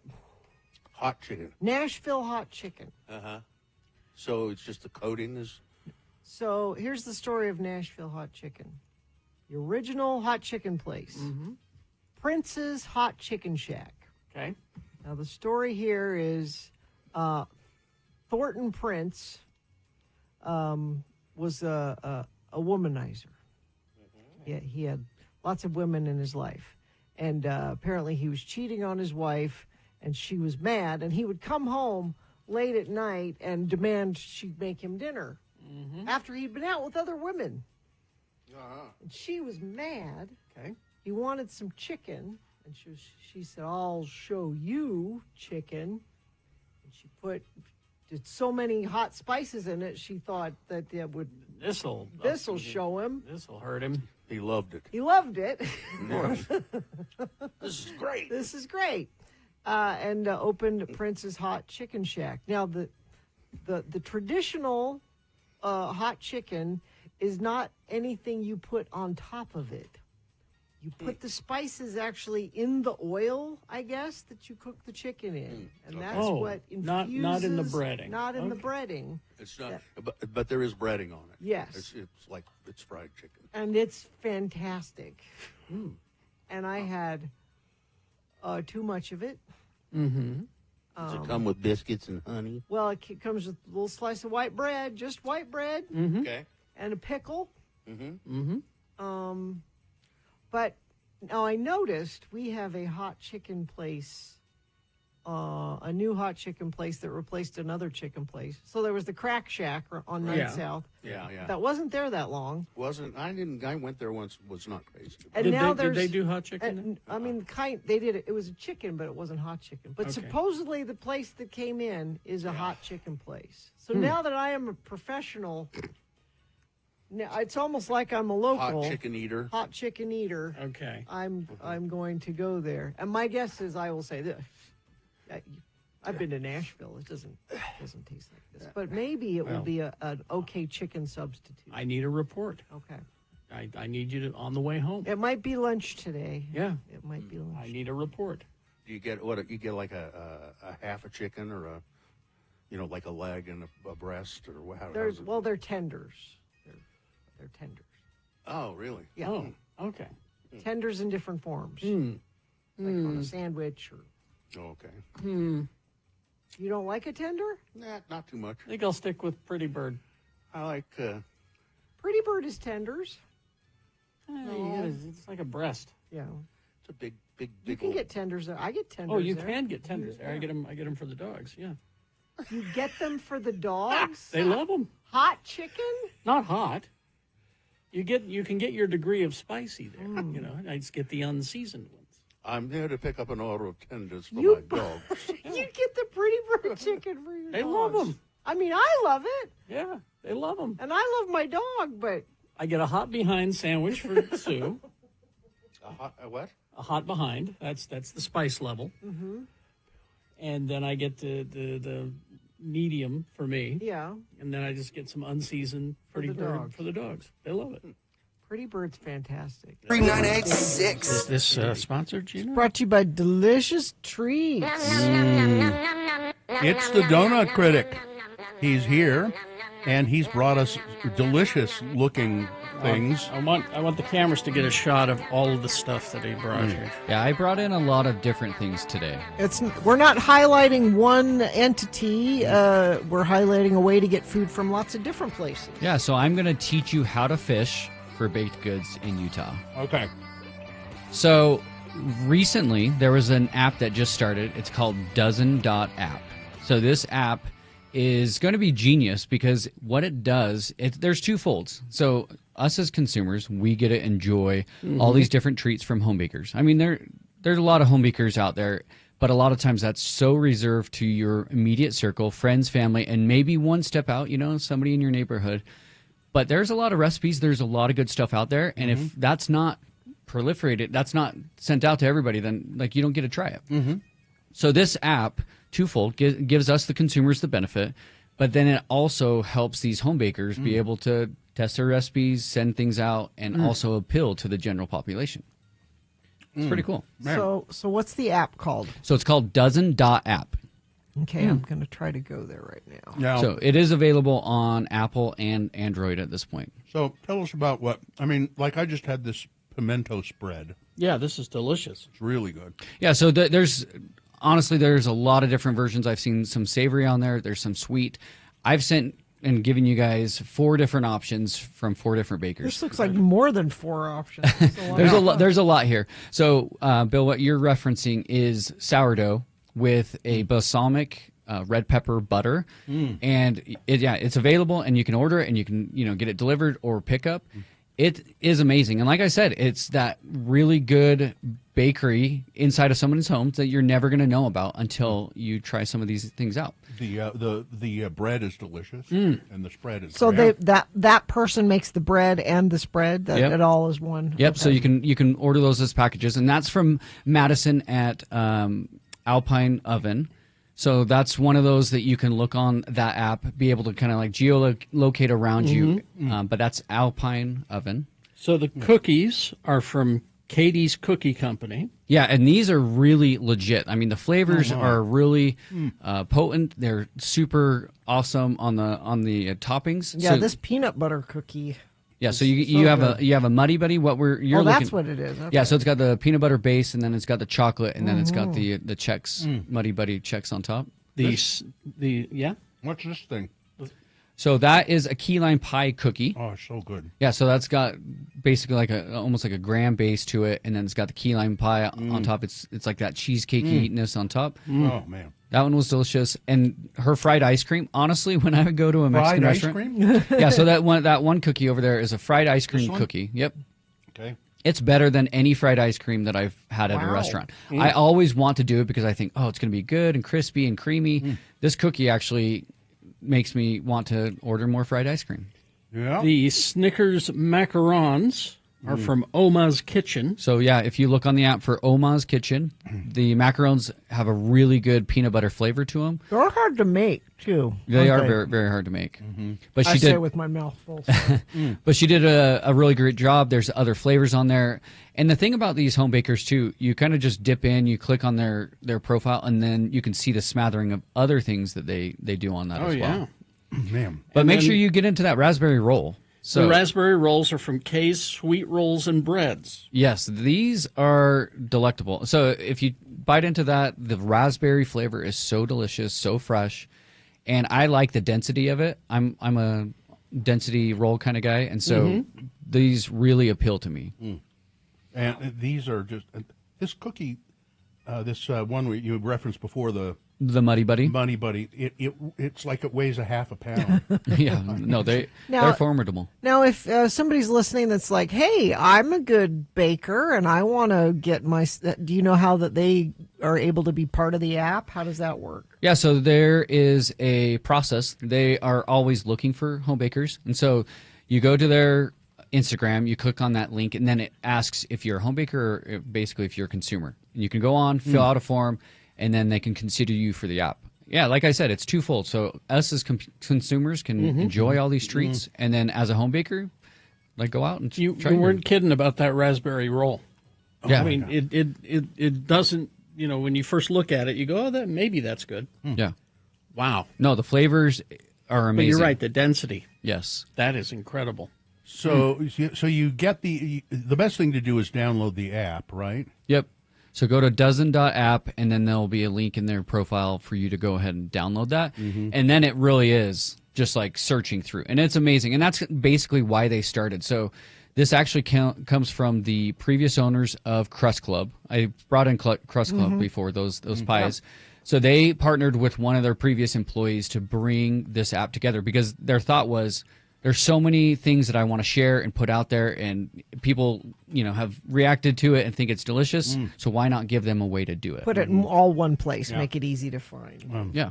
I mean, it's basically like a farmer's market every day. Instead of going to a farmer's market just on Saturday morning and trying to figure out who's local and who's doing something, it really is something you can open your phone right now and be able to search through, order, get it delivered. Whatnot. And it's just dozen.app. Dozen.app, yep. And wow, and they'll deliver or you can pick up. That's great. Now, what a great idea this is. Just to pivot to another place that we've talked about before, my wife went to Fillings and Emulsions in their new location. Yeah, they moved. They're in the old Granados building on 3rd West there. Yeah. And I'm now called, and she brought back all of this stuff, and she said it's not very expensive either, and it's great variety, and all of it was good. And I've decided I'm not calling it Fillings and Emulsions. It's Feelings and Emotions. It truly is. No, yeah. It truly is, and that's one of my favorites. I had a jalapeno cheese croissant from Fillings and Emulsions, or Feelings and Emotions, and it was amazing. I'm actually really excited for their new location because it's a little bit better. It's not tucked as much out on Main Street, so we'll see how they do in that space right there. But yeah, that raspberry roll is great, isn't it? Though it's surprising. But yeah, I challenge everybody to just go on there and to look, and I challenge you if you're a home baker to go on and apply for that because truly, I want to taste what you have to offer. You're always looking for. Yeah, I'm a baker myself, and so there was that inkling in the back of my head that I was like, should I try it? I mean, I'm not going to tell you what I think would work within the market because then I just let my secrets out. But if you do think you have an idea or you want to run that idea past me, go to my Instagram, Donut Critic, and I'm happy to give you a take on it. And if you want me to try them and give you an honest opinion, yeah. I will 100% do that. Your secret is chocolate-covered bumblebees, isn't it? Yes. No. Grasshoppers, for sure. Somebody's asking if you have a recommendation for an allergy-friendly bakery. An allergy-friendly bakery. So, I mean, that's definitely wide because what type of allergy first? If it's nuts and... Or gluten maybe, yeah. Or maybe we need more information. Yeah, if you want to go ahead and message me on Donut Critic, I'm happy to help narrow those down. There are gluten-free, there are nut-free bakeries out there. So at the Donut Critic on Instagram. Yep, and just look for that, and you can communicate with you and all. These are just all of these things are really good, and they're like hidden. It's almost like you've discovered something that's hidden away. Like I said, I'm teaching you how to fish because. Like, you wouldn't know. You have friends, you have family, and then you have maybe some neighbors that have given you these things. But some of those old recipes from grandmas or people that have worked in places back east or out west in these restaurants, and they've developed these recipes, and now they're bringing them to us. Like that's how you discover it, is through an app or through a way like this. I'm trying to find it on Apple, and I'm not. I will help you after that. But like the best way to do it is to go to their Instagram, click on the link, and then it will forward you out. Their to them. Instagram is dozen.app. Yep, Because dozen.app. I went to dozen.app, and that site is for sale. Yeah, it's not. It's not on the internet dozen.app because you're right. But if you go to the Instagram, click from the link, then it will get you to those. here apps. it is. Yeah. So you got to go to Instagram, dozen.app. Which is a great place to go anyway because there's lots of good pictures. And things. And they've highlighted some of the bakers too. It's really a fun way to go and see their stories. I was reading them just the other day, and it's just fun. They have meet the baker, so little profiles. Oh, that's pretty. Oh, nice. Yeah, and some of them that you're trying today have small profiles. They're all, people that want to start or earn that extra money. They have a really good recipe, and then they know they can do it. Depending on what that life circumstance was, and that's what I think this has all been about for us, is me bringing in these small businesses, being able to highlight the things that are awesome and delicious that a lot of people aren't seeing. And so Dozen app is definitely one of those things that you can do to immediately do it. Like here's the woman that has the key lime pie cookie. She started baking during COVID and trying to give people a little love that way, and she just kept it going. So, All right. Well, this is incredible. It's Ben Lee, the donut critic. Find him on Instagram, and take advantage of this app. This is really good. Yeah, and if you want me to try something, let me know. All right. Thanks all. Ben. Thank you very much, Ben. All right.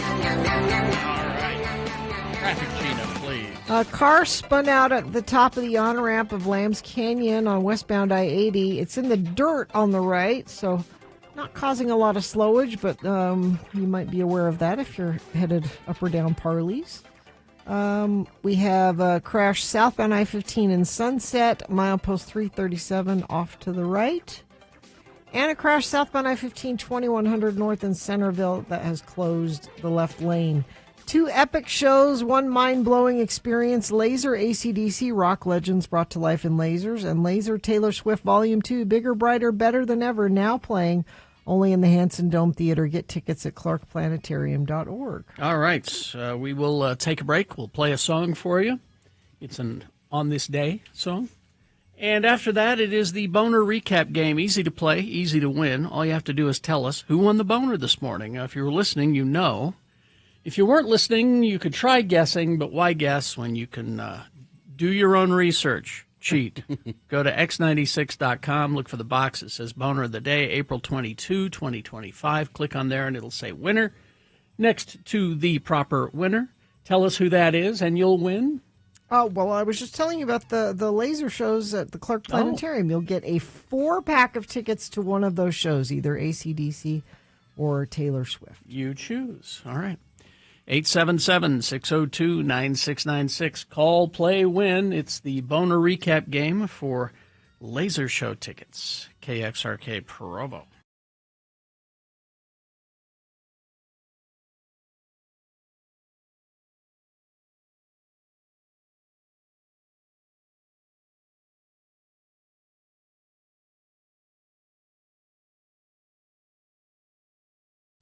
Has been playing a game, a drinking game.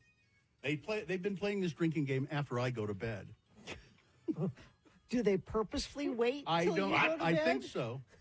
Okay, we got to wait till Dad goes to bed. But on Saturday, we all went out to dinner to celebrate a birthday, and then we came back home, and somebody said, "You guys want to watch House?" Oh, what? All right. Okay, House. So what they've been the doing? Old TV show. Yep. Yeah, with what's his name? Hugh Laurie. Hugh Laurie, and they have been watching House. Now, I think my youngest, who just celebrated the birthday, 21, started watching House. I think, or maybe it was my son. I don't know. But they started at season 1, and my wife has kind of jumped into it now too. House is great. And I have never really watched it, but they say, "You want to watch House?" we're going to do the drinking game. It's not lupus. They have that's part of it. Oh, is it? They have the house drinking game. Here are the rules for how. So as you're watching House, you have a drink with you. You take a drink every time House pops a Vicodin. Okay. Okay. You take a drink whenever they show graphic surgery. Okay. Like really graphic, bloody surgery. You take a drink every time House hits on Cuddy, which is fairly often. Okay. As I watched 4 episodes in a row. Let's see. You take a drink when House says something racist or bigoted, which he occasionally does. Okay. Let's see. You take a drink when the team. When the team searches a patient's house. They have to go to the house and search for clues. Which happens just about every episode. Happens a lot. You take a drink whenever Wilson gives a sanctimonious speech. Wilson is the oncologist who's sort of House's better side, better-natured side, and he's always very sanctimonious. And then you take 2 drinks when somebody says it's not lupus. And it's never lupus. It's never when it's never lupus. And you finish your drink if anybody in particular, or if anyone, particularly a cast member, dies. So you finish your drink. And I tell you, after watching 4 episodes of House, we were all, my youngest doesn't drink, but the rest of us were pretty much on the floor. You were housed. Yeah, we were housed. I've never really watched that show, and it's a good show. It's okay, but it's so the same every episode. Mm-hmm. It's just the same.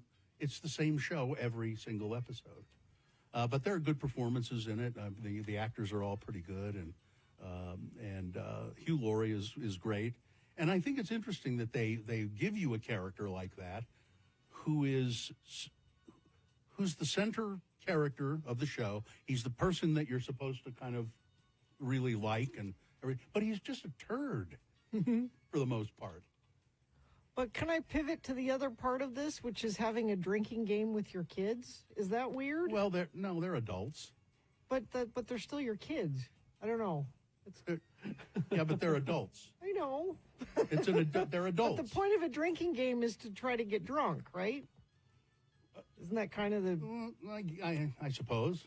Then that's not weird? Well, I'm just adults I'm get just drunk. asking questions. Adults. You don't get drunk, right? No. I mean, I've seen you drunk, but that's probably... I've been drunk for work. Yeah. It's probably the last time you were ever drunk. It's the last time we saw you drunk. Yes. Which was a long time ago. My birthday 5 years ago. We got to work on that. Drink a bit. We got to work on that.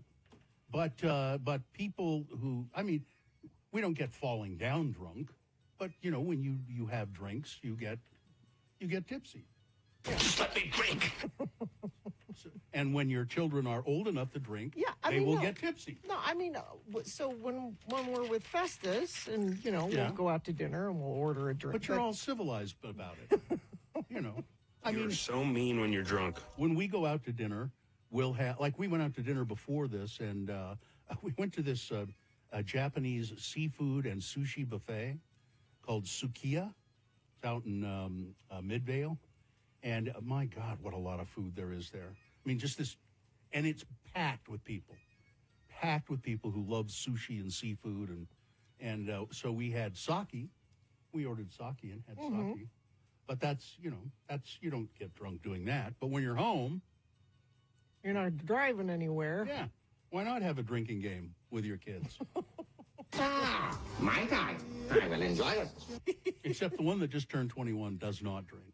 So I think they... At all? Like even that 21st birthday didn't have? No. And that's fine. I'm keep it that way as long as you can. That's what I say. Alcohol, as they say, it makes you let down your prohibitions. Your prohibitions. Yeah, let them down. Let's see. Our house drinking game. We take a shot when one of the interns says it fits the symptoms when they're diagnosing. So they're other doing people. The same thing. Other people have a house drinking game. Let's see. We didn't really notice the shows being the same every episode when we watched them week to week. Yeah. But once we started binging, you realize everything is. Yep.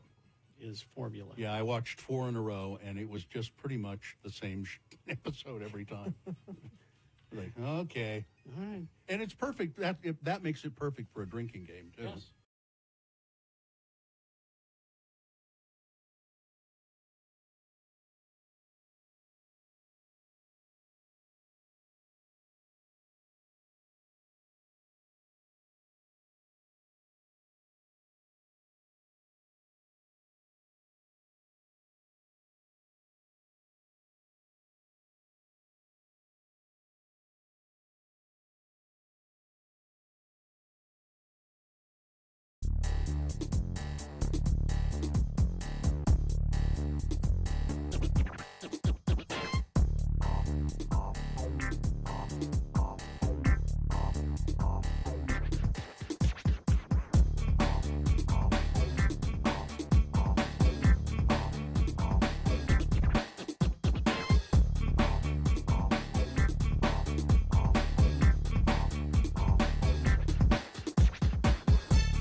Frank in Sunset wants a cookie. In Sunset. In Sunset. Where's my cookie? Should go to Use the that. app. Go to that app and get you a cookie. Because on this day in 1992, Beastie Boys released their third studio album, Check Your Head, featuring Pass the Mic, Jimmy James, Gratitude, Professor Booty, and So What You Want. Professor Boot. Wonder where you get a degree in booty. Booty. Well, you'd have to ask the professor. I'm Professor Booty. Professor Booty to you, sir. It's time for the Boner recap game, I believe. Yes, it is. And do we have somebody there who would like to do this? We do. David is here. David, good morning. Good morning. How are you? Great. Where are you calling us from, David? Right now, I'm just about hitting Heber. Okay. What are you going to do up there? We're actually on our way to Park City from Orem for work. All right. What do you do, David? We do property management for ski rentals up in Park City. All right. Now, David, what we're going to do here is we're going to do the Boner recap, and you will win a prize if you can tell me who won the Boner voting today. And what is that prize, Gina? Experience the Clark Planetarium Dome Theater laser light shows with 2 special events, Laser AC/DC and Laser Taylor Swift, every Friday and Saturday. We have a 4-pack of tickets to your choice of those. Your choice. So you could do Taylor Swift or AC/DC. What would you pick? AC/DC. Okay. All right. Did you hear the Boner candidates earlier? I did. This will be easy then. Here we go. Boner candidate number 1 was, I don't like them, I wouldn't read them. That's a Rutherford County, that's Tennessee. Tennessee School Board member Stan Vaught, who says of books that they've been banning from the school libraries in Tennessee. Have you read those books, Mr. Vaught? No, I wouldn't read them. I don't like them. I won't read them. But I'm going to ban them. We'll ban them, but I'm not reading them. Because I read on a website that they're bad. That's Boner candidate number 1. Number 2. My plan is to give them all the fentanyl they want. That's a Southern California mayor, Lancaster, California. He's under fire for wanting to eliminate the city's homeless population by giving them all of the fentanyl they want, to kill them, essentially. Mm-hmm. And then boner candidate number 3, Dr. Measles is an extraordinary hero. This is that's what Health and Human Services Secretary Robert F. Kennedy Jr. said of a Texas doctor. He's an extraordinary hero who, on video, he's been seen. He was treating children at a measles outbreak, and he has a measles rash on his face, and he's treating children, and there are people he's coming into contact with without measles. So there you go. All right, those were the 3 candidates, David. Which one was the winner? Winner was number 2. That's correct. My plan is to give them all the fentanyl they want. You, David, are going to go see AC/DC Laser Light Show at the Hanson Planetarium. Hanson Planetarium? Yeah. Hanson Dome. Clark. Clark. It's The Clark Hanson Dome, Planetarium. It's Park Planetarium Dome Theater. Yeah. So that's where it is, David. Katie will tell you all about Okay. it. Hang on. And Katie will tell you about it. All right. Bill, you're going to have to help me with door duty. Door duty. It's usually my job to jump up and close the door when people are noisy out there. Okay. But Is it happening now? well, it was, but You so- can't jump up very well? Well, and I made a mistake. That cookie, I only nibbled the outside of the cookie. Mhm. I didn't even get all the way into the cookie. Mhm. I shouldn't have done that. Gina, as your physician, I would advise you to follow the list of instructions that undoubtedly were sent home with you Mhm. from the, and I think it probably said, "Don't eat no cookies." I had to eat that cookie for work. What if I have to eat a Then cookie for your work will give you a pass. You have a doctor's note. It is amazing how I'm not exaggerating. I just nibbled on the outside of that cookie And how- not having it. How is it affecting you? So, well, I mean, well, just tell me. so the gallbladder Yeah. has helps you with high fat foods. Yes. And it squirts out a little bile out of here saying, Mhm. "Oh, you ate a cookie. You need a little extra of this." Mhm. And then you take that away.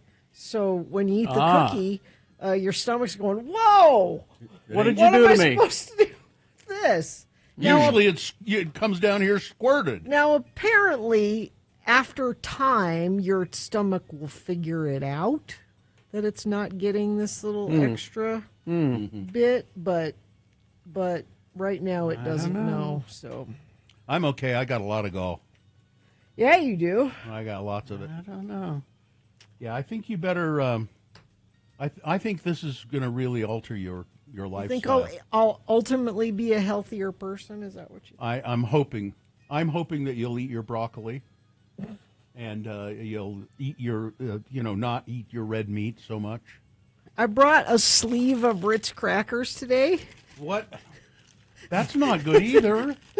No, you those- think when you have a sick tummy that a cracker sounds No, good? but the Ritz crackers they got a lot of butter in them. I know. Or lard or whatever. I need Or just like lard, a yeah. straight ahead saltine. Yeah, just a basic. You know, the uninteresting saltine. But a sleeve.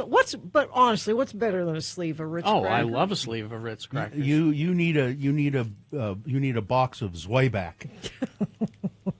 You know those little baby baby toasts. I'm not kidding. Those would probably be fine. I used to love those. Or what's the bread that's in the Jewish aisle? Matzah. Pumpernickel? Matzah. You need some matzah. Oh, you need those are those are like they're really bland Yeah, crackers. very bland. Okay. Matzah. That's what you need. Yeah. I'll get some of that. It really is bland. It's just awful. They're terrible. Yeah, I don't know why. I don't know why people eat Well, them. because then you put them like in soup and stuff. Yeah, but it just makes this. Now you got a soggy bland cracker in your chicken noodle soup. Now Sue is jumping in. Uh-oh. Do I need to food prep breakfast for Gina for you to take to her? Because a sleeve of Ritz crackers isn't a Apparently good you do, hon. That's a lot of prep that you put into that, Gina. A sleeve of Ritz crackers. Okay, well, let's take a break. We'll be back after these messages with some big boy news and a pinuendo.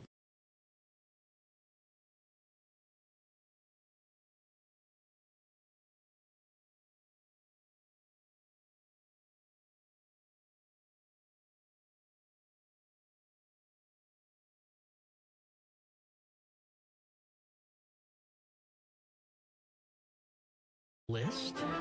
It's Radio from Hell with another list, because people love a good list. X96. It's 15 clever phrases that instantly humble an arrogant person you're having a conversation with. Oh. Okay. Let's see how many of them would work on me. Bless your heart. That's yours. Are you done yet? Yeah, try that.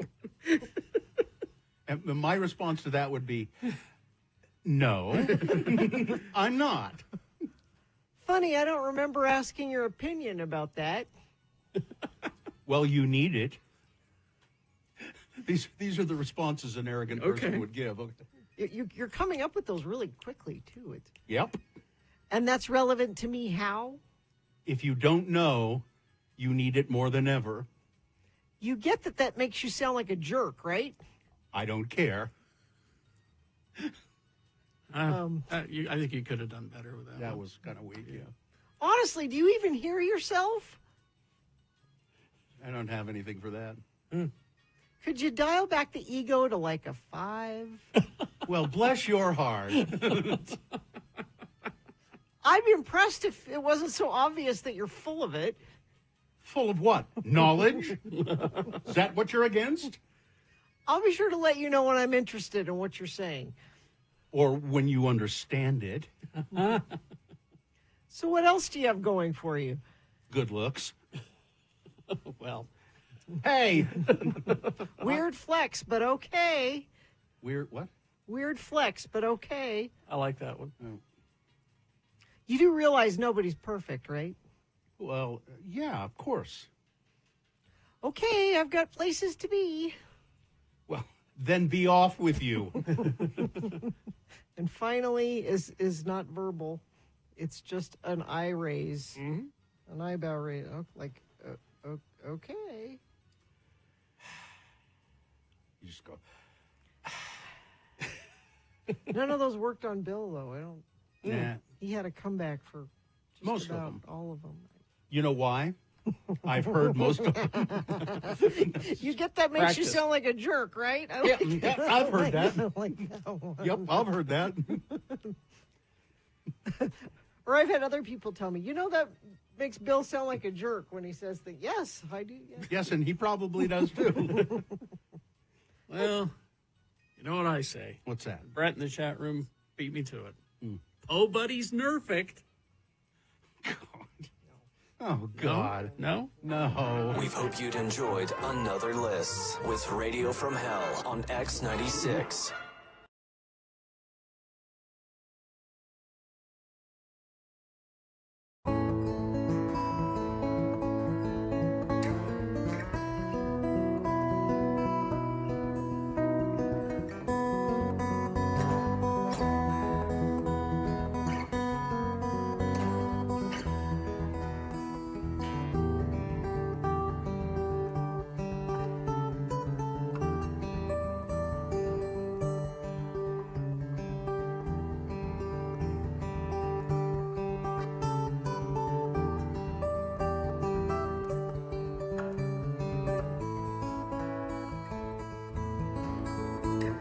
Dicks.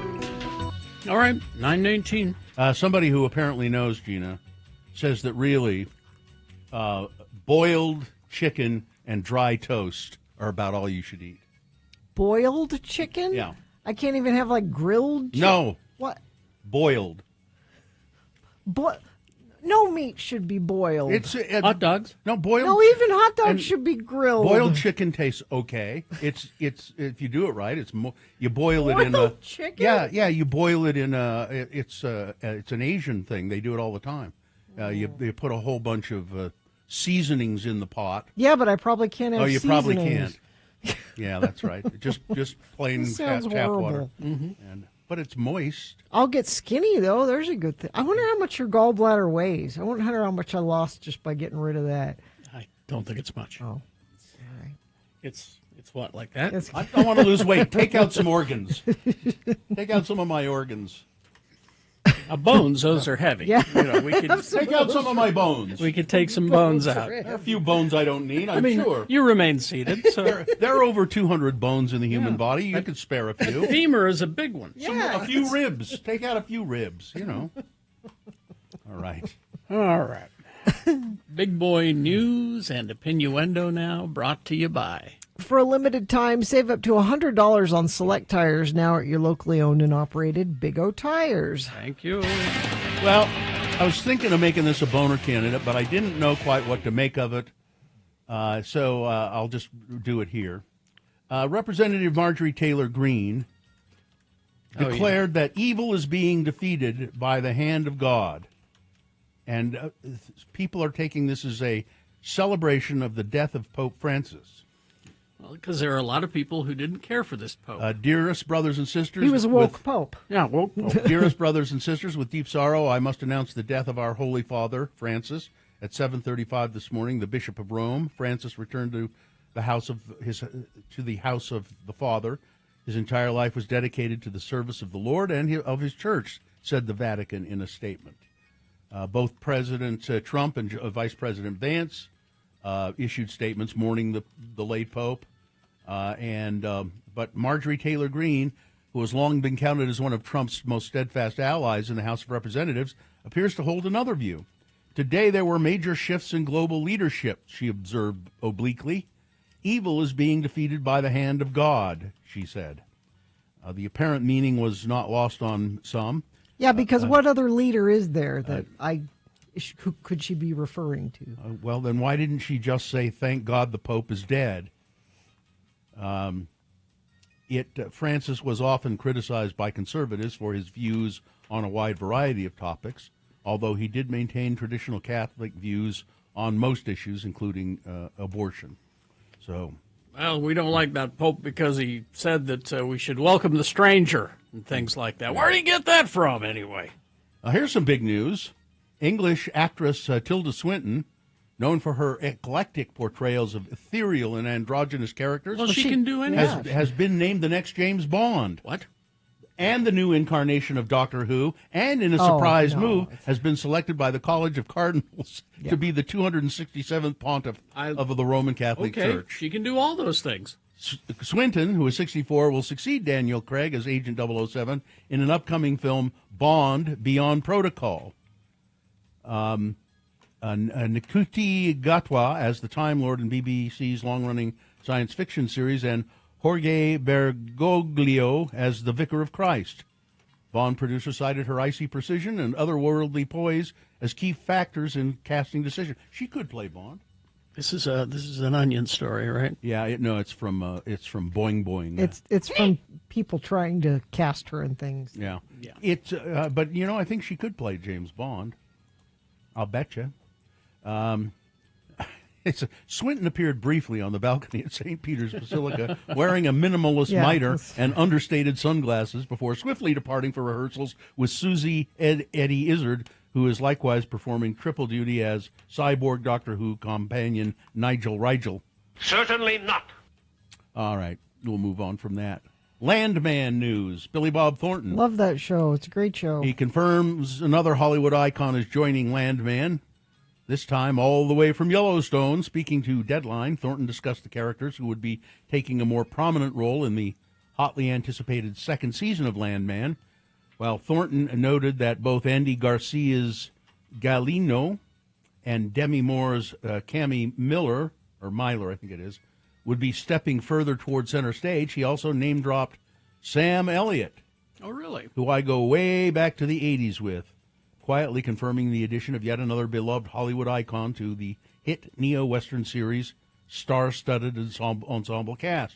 Elliott previously appeared in the Yellowstone offshoot 1883, which was also created by Taylor Sheridan. There were reports previously that he was in talks to join Landman, but his casting had not been confirmed, but I guess Billy Bob Thornton did confirm it. Sam Elliott will join. Let's see. So Saturday Night Live, the show recently did a skit in which it mocked, what's her name? Amy is her first name, Wood, her Amy Lou. Amy Lou, her prominent front teeth from White Lotus, prompting the actor to call the bit mean and unfunny. Yang, who was not in the sketch, spoke to Extra last week about Wood's now viral reaction and called it completely valid. With parody, you kind of forget the sort of human emotional cost that it sometimes extols on someone, said Bowen Yang. Everyone at SNL is a fan of the show, obviously a fan of hers, Yang said, before adding that Wood's reaction was the thing that we tend to forget sometimes, and this is a reminder. Seems like she has spoken to people at the show about it, and hopefully there's room to sort of move on from it. It's why I think it's better to make fun of people's behavior than their looks. Yeah. I'm, unless their that's looks valid. are a bad choice, like say they bad fashion choices. Yeah. So one of the things that she said she could have forgiven it if they'd have gotten her accent right. Apparently, that was also that was part of the problem. Very much a deal breaker for her. I sometimes, I'll say things on the radio and then I'll think, geez, I wonder, maybe I shouldn't have. Yeah. I don't want to hurt that person's feelings, really. It was not my intent. But Kristen Stewart apparently got married to her fiance, screenwriter Dylan Meyer. They tied the knot in Los Angeles Sunday, according to TMZ. And by the way, you should actually have to tie the knot. Like, that should be part of the wedding ceremony. There should have a knot have to be tied. A knot tying ceremony. And then you should have to have a scout there to certify that it is correctly tied. Yes. Stewart and Meyer can be seen exchanging vows in front of loved ones during an intimate ceremony at Meyer's home in Los Angeles. The pair reportedly went to a Los Angeles courthouse, got a marriage license, and their nuptials. They got engaged in 2021, and they've been living together for quite some time. Before settling down with her, Stewart was previously romantically linked to Robert Pattinson. That was a while ago. Then to model Stella Maxwell and celebrity stylist Sarah Dinkin. There you go. Carrie's Def Leppard news. Drummer Rick Allen has opened up about being violently assaulted outside a Florida hotel a couple of years ago, revealing that he is still coping with the trauma of the attack. Allen appeared on SiriusXM's Trunk Nation and discussed the reason why he opted not to exhibit his artwork on this year's Monsters of Rock cruise. I've been going through some challenging times kind of related to what happened in Florida, he said, and that whole thing is kind of ongoing. I don't remember this happening, but He was like on the roof of a hotel. he got beaten up outside the hotel, he said. Yeah, it was outside on a roof. And No, he wasn't the guy who was walking his dog, right? No. Okay. That was another one down in Vegas. That's Aussie. That's Jakey Lee. That was Jakey Lee. Okay. No, he was like just minding his own business. I think he was smoking or something on the roof. Oh, and yeah, just I some remember. guy came out of nowhere and beat the crap out of him. And so I hate the way use of the word famously like this. Allen, who famously lost his left arm. Well, other people have lost their left in arm a and not- 1984 car crash. not famous. I mean, I just explained that he already went out on a cruise since the assault and found it difficult to be around a lot of people. Yeah, you'd be have PTSD from that, I'm sure. Yeah, I imagine. Says he was violently assaulted. The assailant was 19-year-old Max Edward Hartley, who was arrested. Who apparently and charged didn't know with who criminal he, mischief. They didn't know who he was or anything. Like, he didn't have a beef with Rick Allen or anything. He just... He said he charged at Allen, who hit his head after being knocked to the ground. He also attacked a woman who tried to interfere in the incident.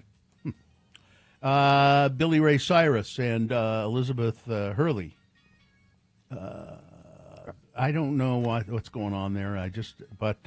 crazy attack tracks crazy, I guess. Melissa Gilbert feels compelled to talk about it. What does she have to do with any of it? I don't know. Yeah, why? Let's see if we can find out, shall we? Of all people. Among those who were shocked when the duo debuted their romance on Easter Sunday was Melissa Gilbert, who seemed to speak for many people when she commented, "Wait, what?" While the Austin Powers actress, that's Elizabeth Hurley, didn't respond to Melissa's confusion over the photo, which showed Billy Ray kissing her on the cheek, while the achy breaky heart hitmaker wore bunny ears, and it was simply captioned "Happy Easter." She did acknowledge the Little House on the Prairie star's comments with a like. She didn't, so she just liked the comment. But I don't know why Melissa Gelbert felt compelled to. Yeah, shouldn't have anything to do with any of that. I'm just looking to see if it Half says pint? she has any. Apparently, doesn't say she has anything to do with it. So, shut up, Melissa. Have fun being married to Satan. Puddle of Mud have announced a new album. How does he manage that? Isn't he always in jail? Kiss the Machine, it's called. It arrives May 2nd on the heels of frontman Wes Scantlin's ongoing legal issues, including a felony domestic violence charge. Despite those serious charges, Scantlin and company are pushing ahead with the album's release, offering up the opening track, Butamus, a sleazy love song with an upbeat post-grunge sound that's in line with Puddle of Mud's previous work. All right. Weather. A just beautiful day today. Sunny skies, high of 70. Overnight tonight, low 49 with a 20% chance of showers. That kind of hangs around for a day or two. Spotty sprinkles possible through Thursday, but we stay pretty warm. Highs in the low 70s, it looks like, and mid to upper 70s by Friday. I got a text from Todd Newcomb who says there's a new crash southbound I-15 just past the Centerville on-ramp blocking 2 or 3 right lanes. It just barely happened. A fire truck just barely pulled up. Looks like they were cleaning up one crash and then a secondary crash happened. Even Todd's a member of the Infiniteam. He lets us know what he's seeing out on the roads. X96 welcomes the Struts. September 22nd coming to the Depot. Tickets are on sale now. Information and ticket links are at x96.com.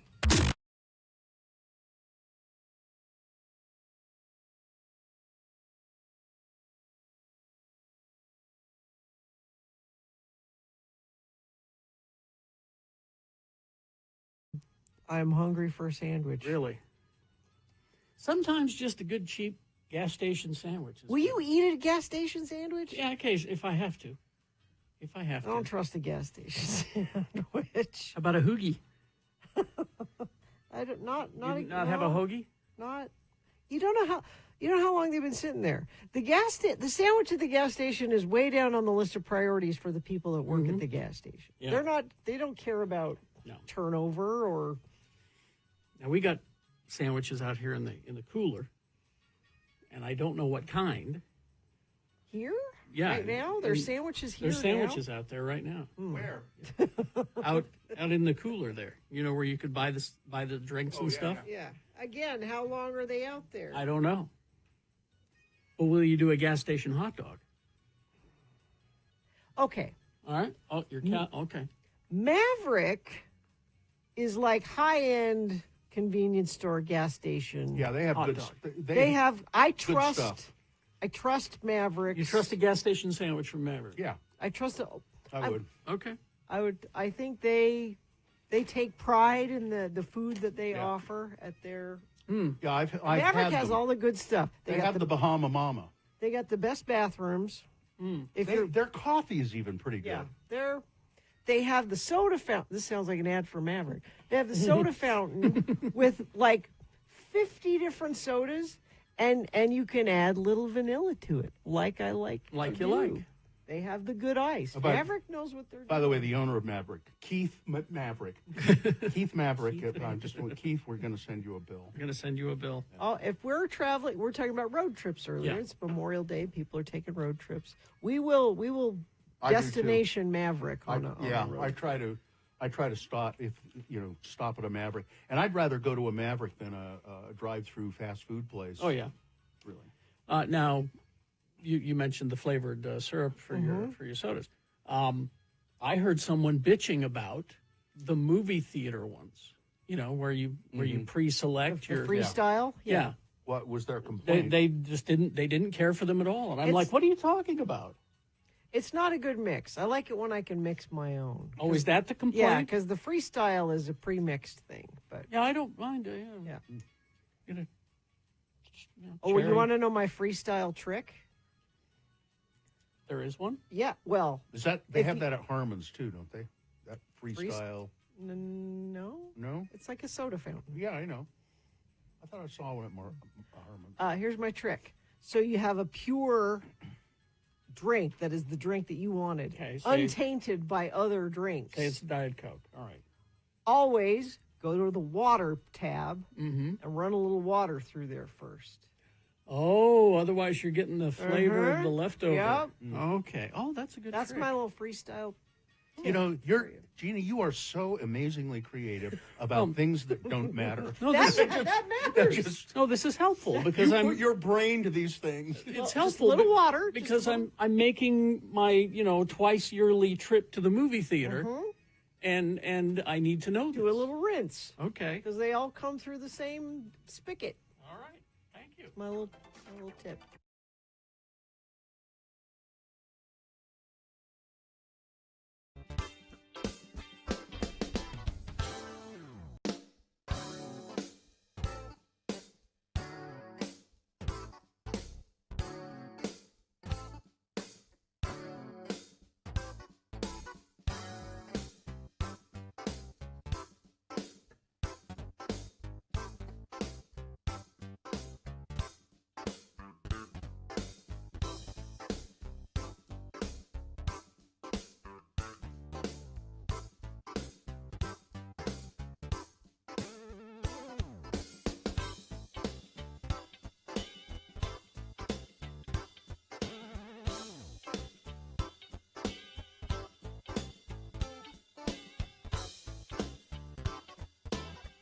Six. I've meant to listen to this and look it up, but maybe you can find it, Carrie. It says here, Jack Black has made UK chart history with the shortest ever song to reach the top 40. His novelty track, Steve's Lava Chicken, is only 34 seconds long. The spectacularly silly song reached number 21 this week on the UK charts. It's taken from the Minecraft movie. First thing that comes up. It counts as a full song? Apparently. Black performs the song in the film as the character Steve, as he shows the other protagonists around the alternate universe, the overworld, and hymns the virtues of chicken cooked in lava.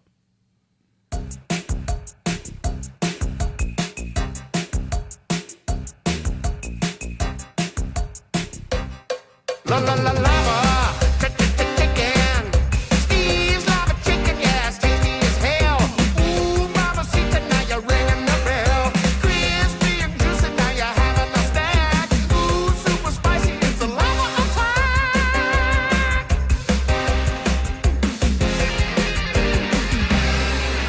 attack. A talented guy. That's it. Steve's Lava Chicken is Black's highest UK chart position yet, beating both his track Pod with Tenacious D and another song from a video game film tie-in, Peaches. Yeah, that one was a while ago. And that one's really Mario Brothers. That one's 95 seconds long. Yeah, that one was not, and it made the charts in England. 95 seconds long. Now there's a full length version of Steve's Lava Chicken. It might be just too much. It's a minute and 15 seconds. So that's the full version. I didn't know. Let's see. The Peaches was another of the shortest charting songs in chart history, behind the likes of the Simpsons movie song Spider Pig. Spider Pig. 64 seconds long. What's this? This is Peaches. Peach, you're so cool. And with my star, we're gonna rule. Peach, understand, I'm gonna love you till the very end. Peaches, peaches, peaches, peaches, peaches, peaches, peaches, peaches, peaches, peaches. Oh, yeah. Sounds painful. 86 seconds. Liam Lynch's punk hit, Whatever, United States of Whatever. We used to play that. 86 seconds long. I was just thinking about that the other day. I think we ought to play that more often. Liam Lynch. I really like this. I went down to the beach and saw Kiki. She was all like, and I'm like, whatever. In the this chick comes up to me and she's all like, "Hey, aren't you that dude?" And I'm like, "Yeah, whatever." Love it. So later, I'm at the pool hall, and this girl comes up, and she's all like, and I'm like, "Yeah, whatever." 'Cause this is my United States of whatever. And this is my United States of whatever. And this is my United States of whatever. And then it's 3 a.m., I'm on the corner wearing my leather. This dude comes up and he's like, "Hey, punk." I'm like, "Yeah, whatever." Then I'm throwing dice in the alley. Officer Leroy comes up and he's like, "Hey, I thought I told you." And I'm like, "Yeah, whatever."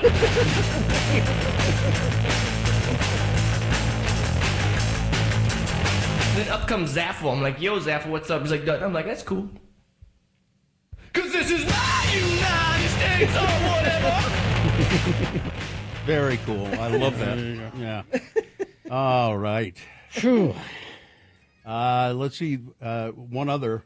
Welsh rockers, a band called Those Damn Crows, got their first UK hit #1 with God-Shaped Hole. Are we sure we can play that? That It's might be something we can't it's on play. the charts in England. Those Damn Crows with their song. It's warning me that I shouldn't play it. Oh, really? Yeah. All right. We'll have to check it out later then. Yeah. I like the name of that band, though. God-Shaped Crows. No, Those Damn Crows. Oh, Those Damn Crows. God-Shaped Hole. God-Shaped Hole. Yeah. All right. Jack Black is really talented, and I get the feeling that he sometimes wastes it all. What do you mean? He's in the most profitable movie of the year so far. Well, that doesn't mean it's good. But well, what means it's good? Does he seem like a person who's concerned about what's good? No, not at all. That's Exactly. kind of what I mean. It's if he you want to see he Jack, has a beautiful voice. Yeah. And if you want to see Jack Black in a understated, not crazy Jack Black, sweet, good movie, he's in The Holiday. Yeah. With Kate Winslet and Cameron Diaz and Jude Law. He just plays a regular, mild guy, not yelling and jumping off things. Right, Katie? Yeah. Okay, yeah, Katie likes Yeah. that movie. He's just... I thought he was pretty good in Shallow Hal. I was going to say Shallow Hal. He's kind of that in sort of that. understated in that. And he's got a very minor part in Mars Attacks, but he's very Jack Black. Yeah. But he's... My point being, he is very capable of doing other things. He's not just that. But he doesn't do it very often. No. First time I saw him was Mr. Show. He was on an episode where he was the farmer, and they did the farmer, the traveling salesman farmer joke as a live musical on Broadway, and he played the farmer. The farmer's daughter. Yeah, the farmer's daughter joke. Yeah. That's funny. 3 holes, 3 holes. He does a whole song about the holes. And then he's in the Jesus Christ Superstar parody that they did. Jeepers Creepers. That was the first time I saw him. Anyway. Well, he's got a really beautiful voice. I'd like to hear him do something sort of more serious with it. If you know what I mean. I don't. Well, I mean, if you take Tenacious D stuff, those are, I mean, they're kind of silly songs, but he's doing it. He's doing it for real. Yeah. Yeah, he's doing it more seriously, I guess. Yeah. I don't know what I'm. What do you want from Jack Black, Bill? I want to be surprised, and when I hear something like that, Lava Chicken or that, I go, yeah, it's Jack Black. That's what he does, and I just like that's what I'd like. I'd like a surprise. I think he's capable of surprise, and I'd just like a surprise. Well, he was in King Kong. Yeah. High Fidelity, I liked him in I liked that. him in High Fidelity. That's the first time I saw him. Yeah. All right. We'll take a break. We'll be back with a song, Crawling Towards the Exits, all that stuff. Stand by for that. Larson HVAC and Plumbing. Didn't they just come to your house? I got to get home. They're coming to my house today. Oh, it is today. Because you got the VIP program, and that's not just because you're Bill Allred. That's right. Anybody should sign up for that VIP plan. It includes 2 annual tune-ups. It's good to get one done in the spring and then another one in the fall for your furnace. Plus, they give you discounts on all services, repairs, and replacements. I just had them at my house getting my AC tuned up. But, they're plumbers, too. I had them replace my garbage disposal. Remember how I was scared of my garbage disposal? Yes. It used to jump up and go, boo!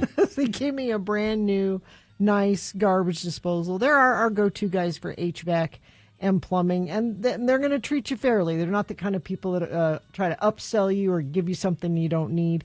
You should just call them and make an appointment. 801-930-5450, or you can go to larsonhvac.com/x96. Need some geek news?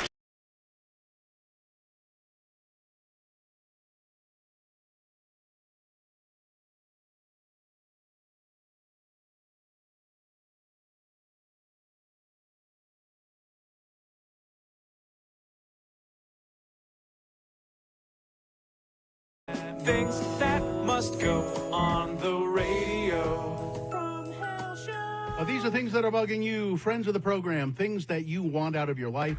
And if you send them to us, radiofromhell@x96.com, and put "must go" in the subject line, well, maybe these things will disappear from your life and you'll be happy. Carrie? Okay, I'll start a couple from the Foot of Mount Doom.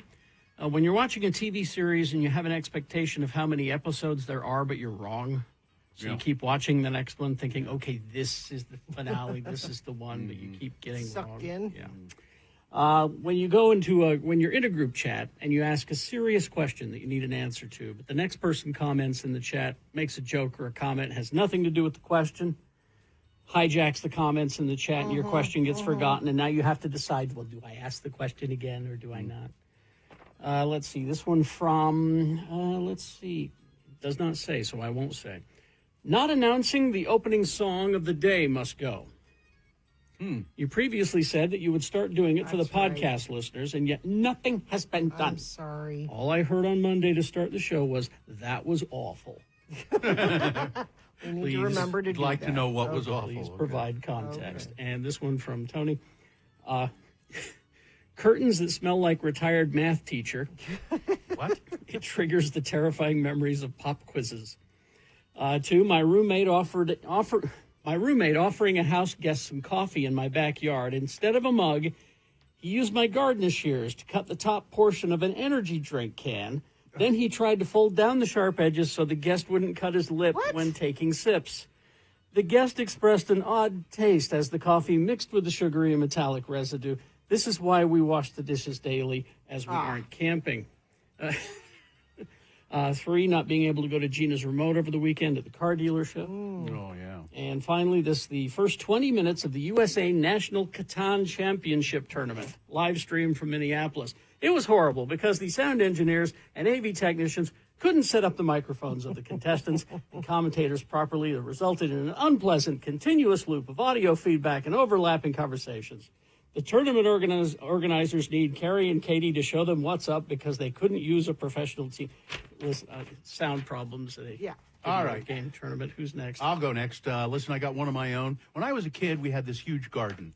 And my father grew lots and lots of green beans, piles of green beans. And I like green beans. But I didn't like when my mother, I didn't like to pick them. And then my mother said, okay, time to snip the green beans, and have to stand there, snipping the little stem ends off of them. I hated that. So I go to the grocery store and I see I can buy a bag of green beans and they're trimmed. Oh, wow. Except about half of them still have the stems on them and I still have to snip it. It has to go. Man, it drives me crazy. This one says, good morning. My one-way political conversations with all of my family must go. I am so sick of constantly hearing them say that Biden is too old and worse than Trump, that Trump was bad, but Biden's worse. I'm tired of correcting them, and I feel so alone down here in Utah County. We're here with you. Thanks for letting me listen. Kirk from Orem, yes, you can use my name. This one is my latest list of things that must go. when you have a sticker that won't separate from the backing and you end up creasing it trying to get it apart. Oh, yeah. Also, I take front runner into work and walk into the office from the station. Almost every day, some moose knuckle insists on riding their bike down the middle of the sidewalk, despite the fact that there's a large shoulder and a bike lane. Thanks for letting me listen, Geek Show SA. And Gina, you got this. Thanks. And then this one, finally, the dude at the liquor store that complimented me on my wine choice. Thanks, Jimmy. Asked me where I was going to drink it, and I said, my house. Then he asked if he could come over and help me drink it. I said politely, I'm okay. And his response was, you're a bitch. What? Credit to the wine What? store. Wow. Would you like me to repeat it? Wow. Credit to the wine store on 3rd and 3rd. That kicked him out. Parents, moms, dads, moms, dads, please teach your children. It really scared me. Please make this go away. Gina? Interesting. One of my own. When about a half hour before your alarm is supposed to go off, you have to pee. I hate that. And you lay there and you're like, no, I can wait. I could. I can't wait. and then you're up. This says, hello, lords. It's Shane. And hell yes, use my name. Okay. Things that must go. My cute, naughty cat who likes to pee on me and my wife at night. That He cat's, knows how to use the box. that cat's going into a bag in the river. He has had a clean bill of health from the vet. I'm pretty sure it's because he's from Ogden's West Side where we rescued him. There you go. There you go. Also, things that must go. People calling us witches because we have 2 black cats. Let's see. Good morning. Crossing guard here. Things that must go. People speeding through school zones, whether there's crossing lights or not. If you see a cone in a crosswalk, slow down. And finally, my thing that must go is my buddy. I'm going to meet him at the movies. What must go is he went to Jordan Landing, and I was at Jordan That has happened to me. Yeah. That has happened to me. They should change. He changed the name. Things that must go on the radio. From Hell Show.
End of an Earth Day song. Yeah, I guess. Kind of. Yeah. Sure. All right. Duran. We got a couple of minutes here. We should be running some Captain Planet clips. That was What's Captain Planet? That was a nature cartoon show of sorts. Carrie probably knows about it better than I do. Wasn't it called Captain Planet? Captain Planet and the kids who want to save the Earth. Something like that. I don't know. It's another An educational thing. It's another superhero endangering children's lives. You know. It was a cartoon and it was bad, is all I remember. Oh, Captain Planet and the Planeteers. Planeteers, that's it. Yeah, that's it. Yeah. And it was terrible. This is a Ted Turner thing. An animated environmentalist superhero. Ted Turner's idea? Apparently. Huh. Well, it must have been when he was married to Jane Fonda. Yeah, but she probably was an influence. I just Our remember it world was is in boring. peril. Gaia, the spirit of the earth, can no longer stand the terrible destruction plaguing our planet. She sends 5 magic rings to 5 special young people. Powers combined, I am Captain Planet. Captain Planet, he's our hero. Gonna take pollution down to 0. Oh, boy. He's our powers magnified, and he's fighting on the planet side. This is why people hate Democrats. Is it? Gonna take pollution down to 0. Gonna help him. The voices in it include Whoopi Goldberg, Frank Welker, and Margot Kidder, Really? and LeVar Burton. Looting and polluting is not the way. Hear what Captain Planet has to say. Terrible. The power is yours. It's just so preachy. That was LeVar Burton who said, "The power is yours." It sounds like a Saturday Night Live skit. I know, it really does, doesn't it? Whoopi Goldberg played Gaia, the Earth Mother, for the first seasons, and then Margot Kidder replaced her for the last 2 seasons. Original idea by Ted Turner. It's in the credits there. Yeah. Wind, water. Oh, here are the villains. You ready for the villains? Oh, the villains? Okay. Hoggish Greedily, voiced by Ed Asner. Yeah. Venomous Scum, voiced by Boy. Jeff Goldblum. That's George Lucas is jealous. Duke Nukem, voiced by Dean Stockwell. Now, Duke Nukem's a video game, though. This is a radioactive rock-skinned mutant. They must have made a video game out of it. No, Duke Nukem was a guy. Dr. Barbara Blight, Meg Ryan. Blight. James Coburn, Loot and Plunder. Loot and Plunder. I'm oh, Loot and man. Plunder. George Lucas is really jealous. Martin Sheen as Sly Sludge. This is Sting as Zarm. Zarm. And then Captain Pollution, of course, the evil anti-Captain Planet. Captain Pollution. Captain Pollution. Awfully on the nose there, Ted. All right. Pretty awful. Let's do the promo and go stink up the great outdoors. Have we fixed all the world's problems yet? I think we're just about there. I mean, look how perfectly happy everyone is. Well, there may just be 1 or 2 minor irritants out there that need fixing. Okay, if you can possibly think of any tiny thing that must go, email us, radiofromhell@x96.com. We're almost utopia. Radio from Hell, tying up the loose ends of a perfect society. Wednesday morning here on X96. We're so close. Just 1 or 2 little Yeah, sure. little things. Yeah. All right. The scientists are going to save us. Don't worry. Fine job as always, Katie. Live long and prosper, bitches. Don't you know who I am? Whatever. Artie Fufkin is next. X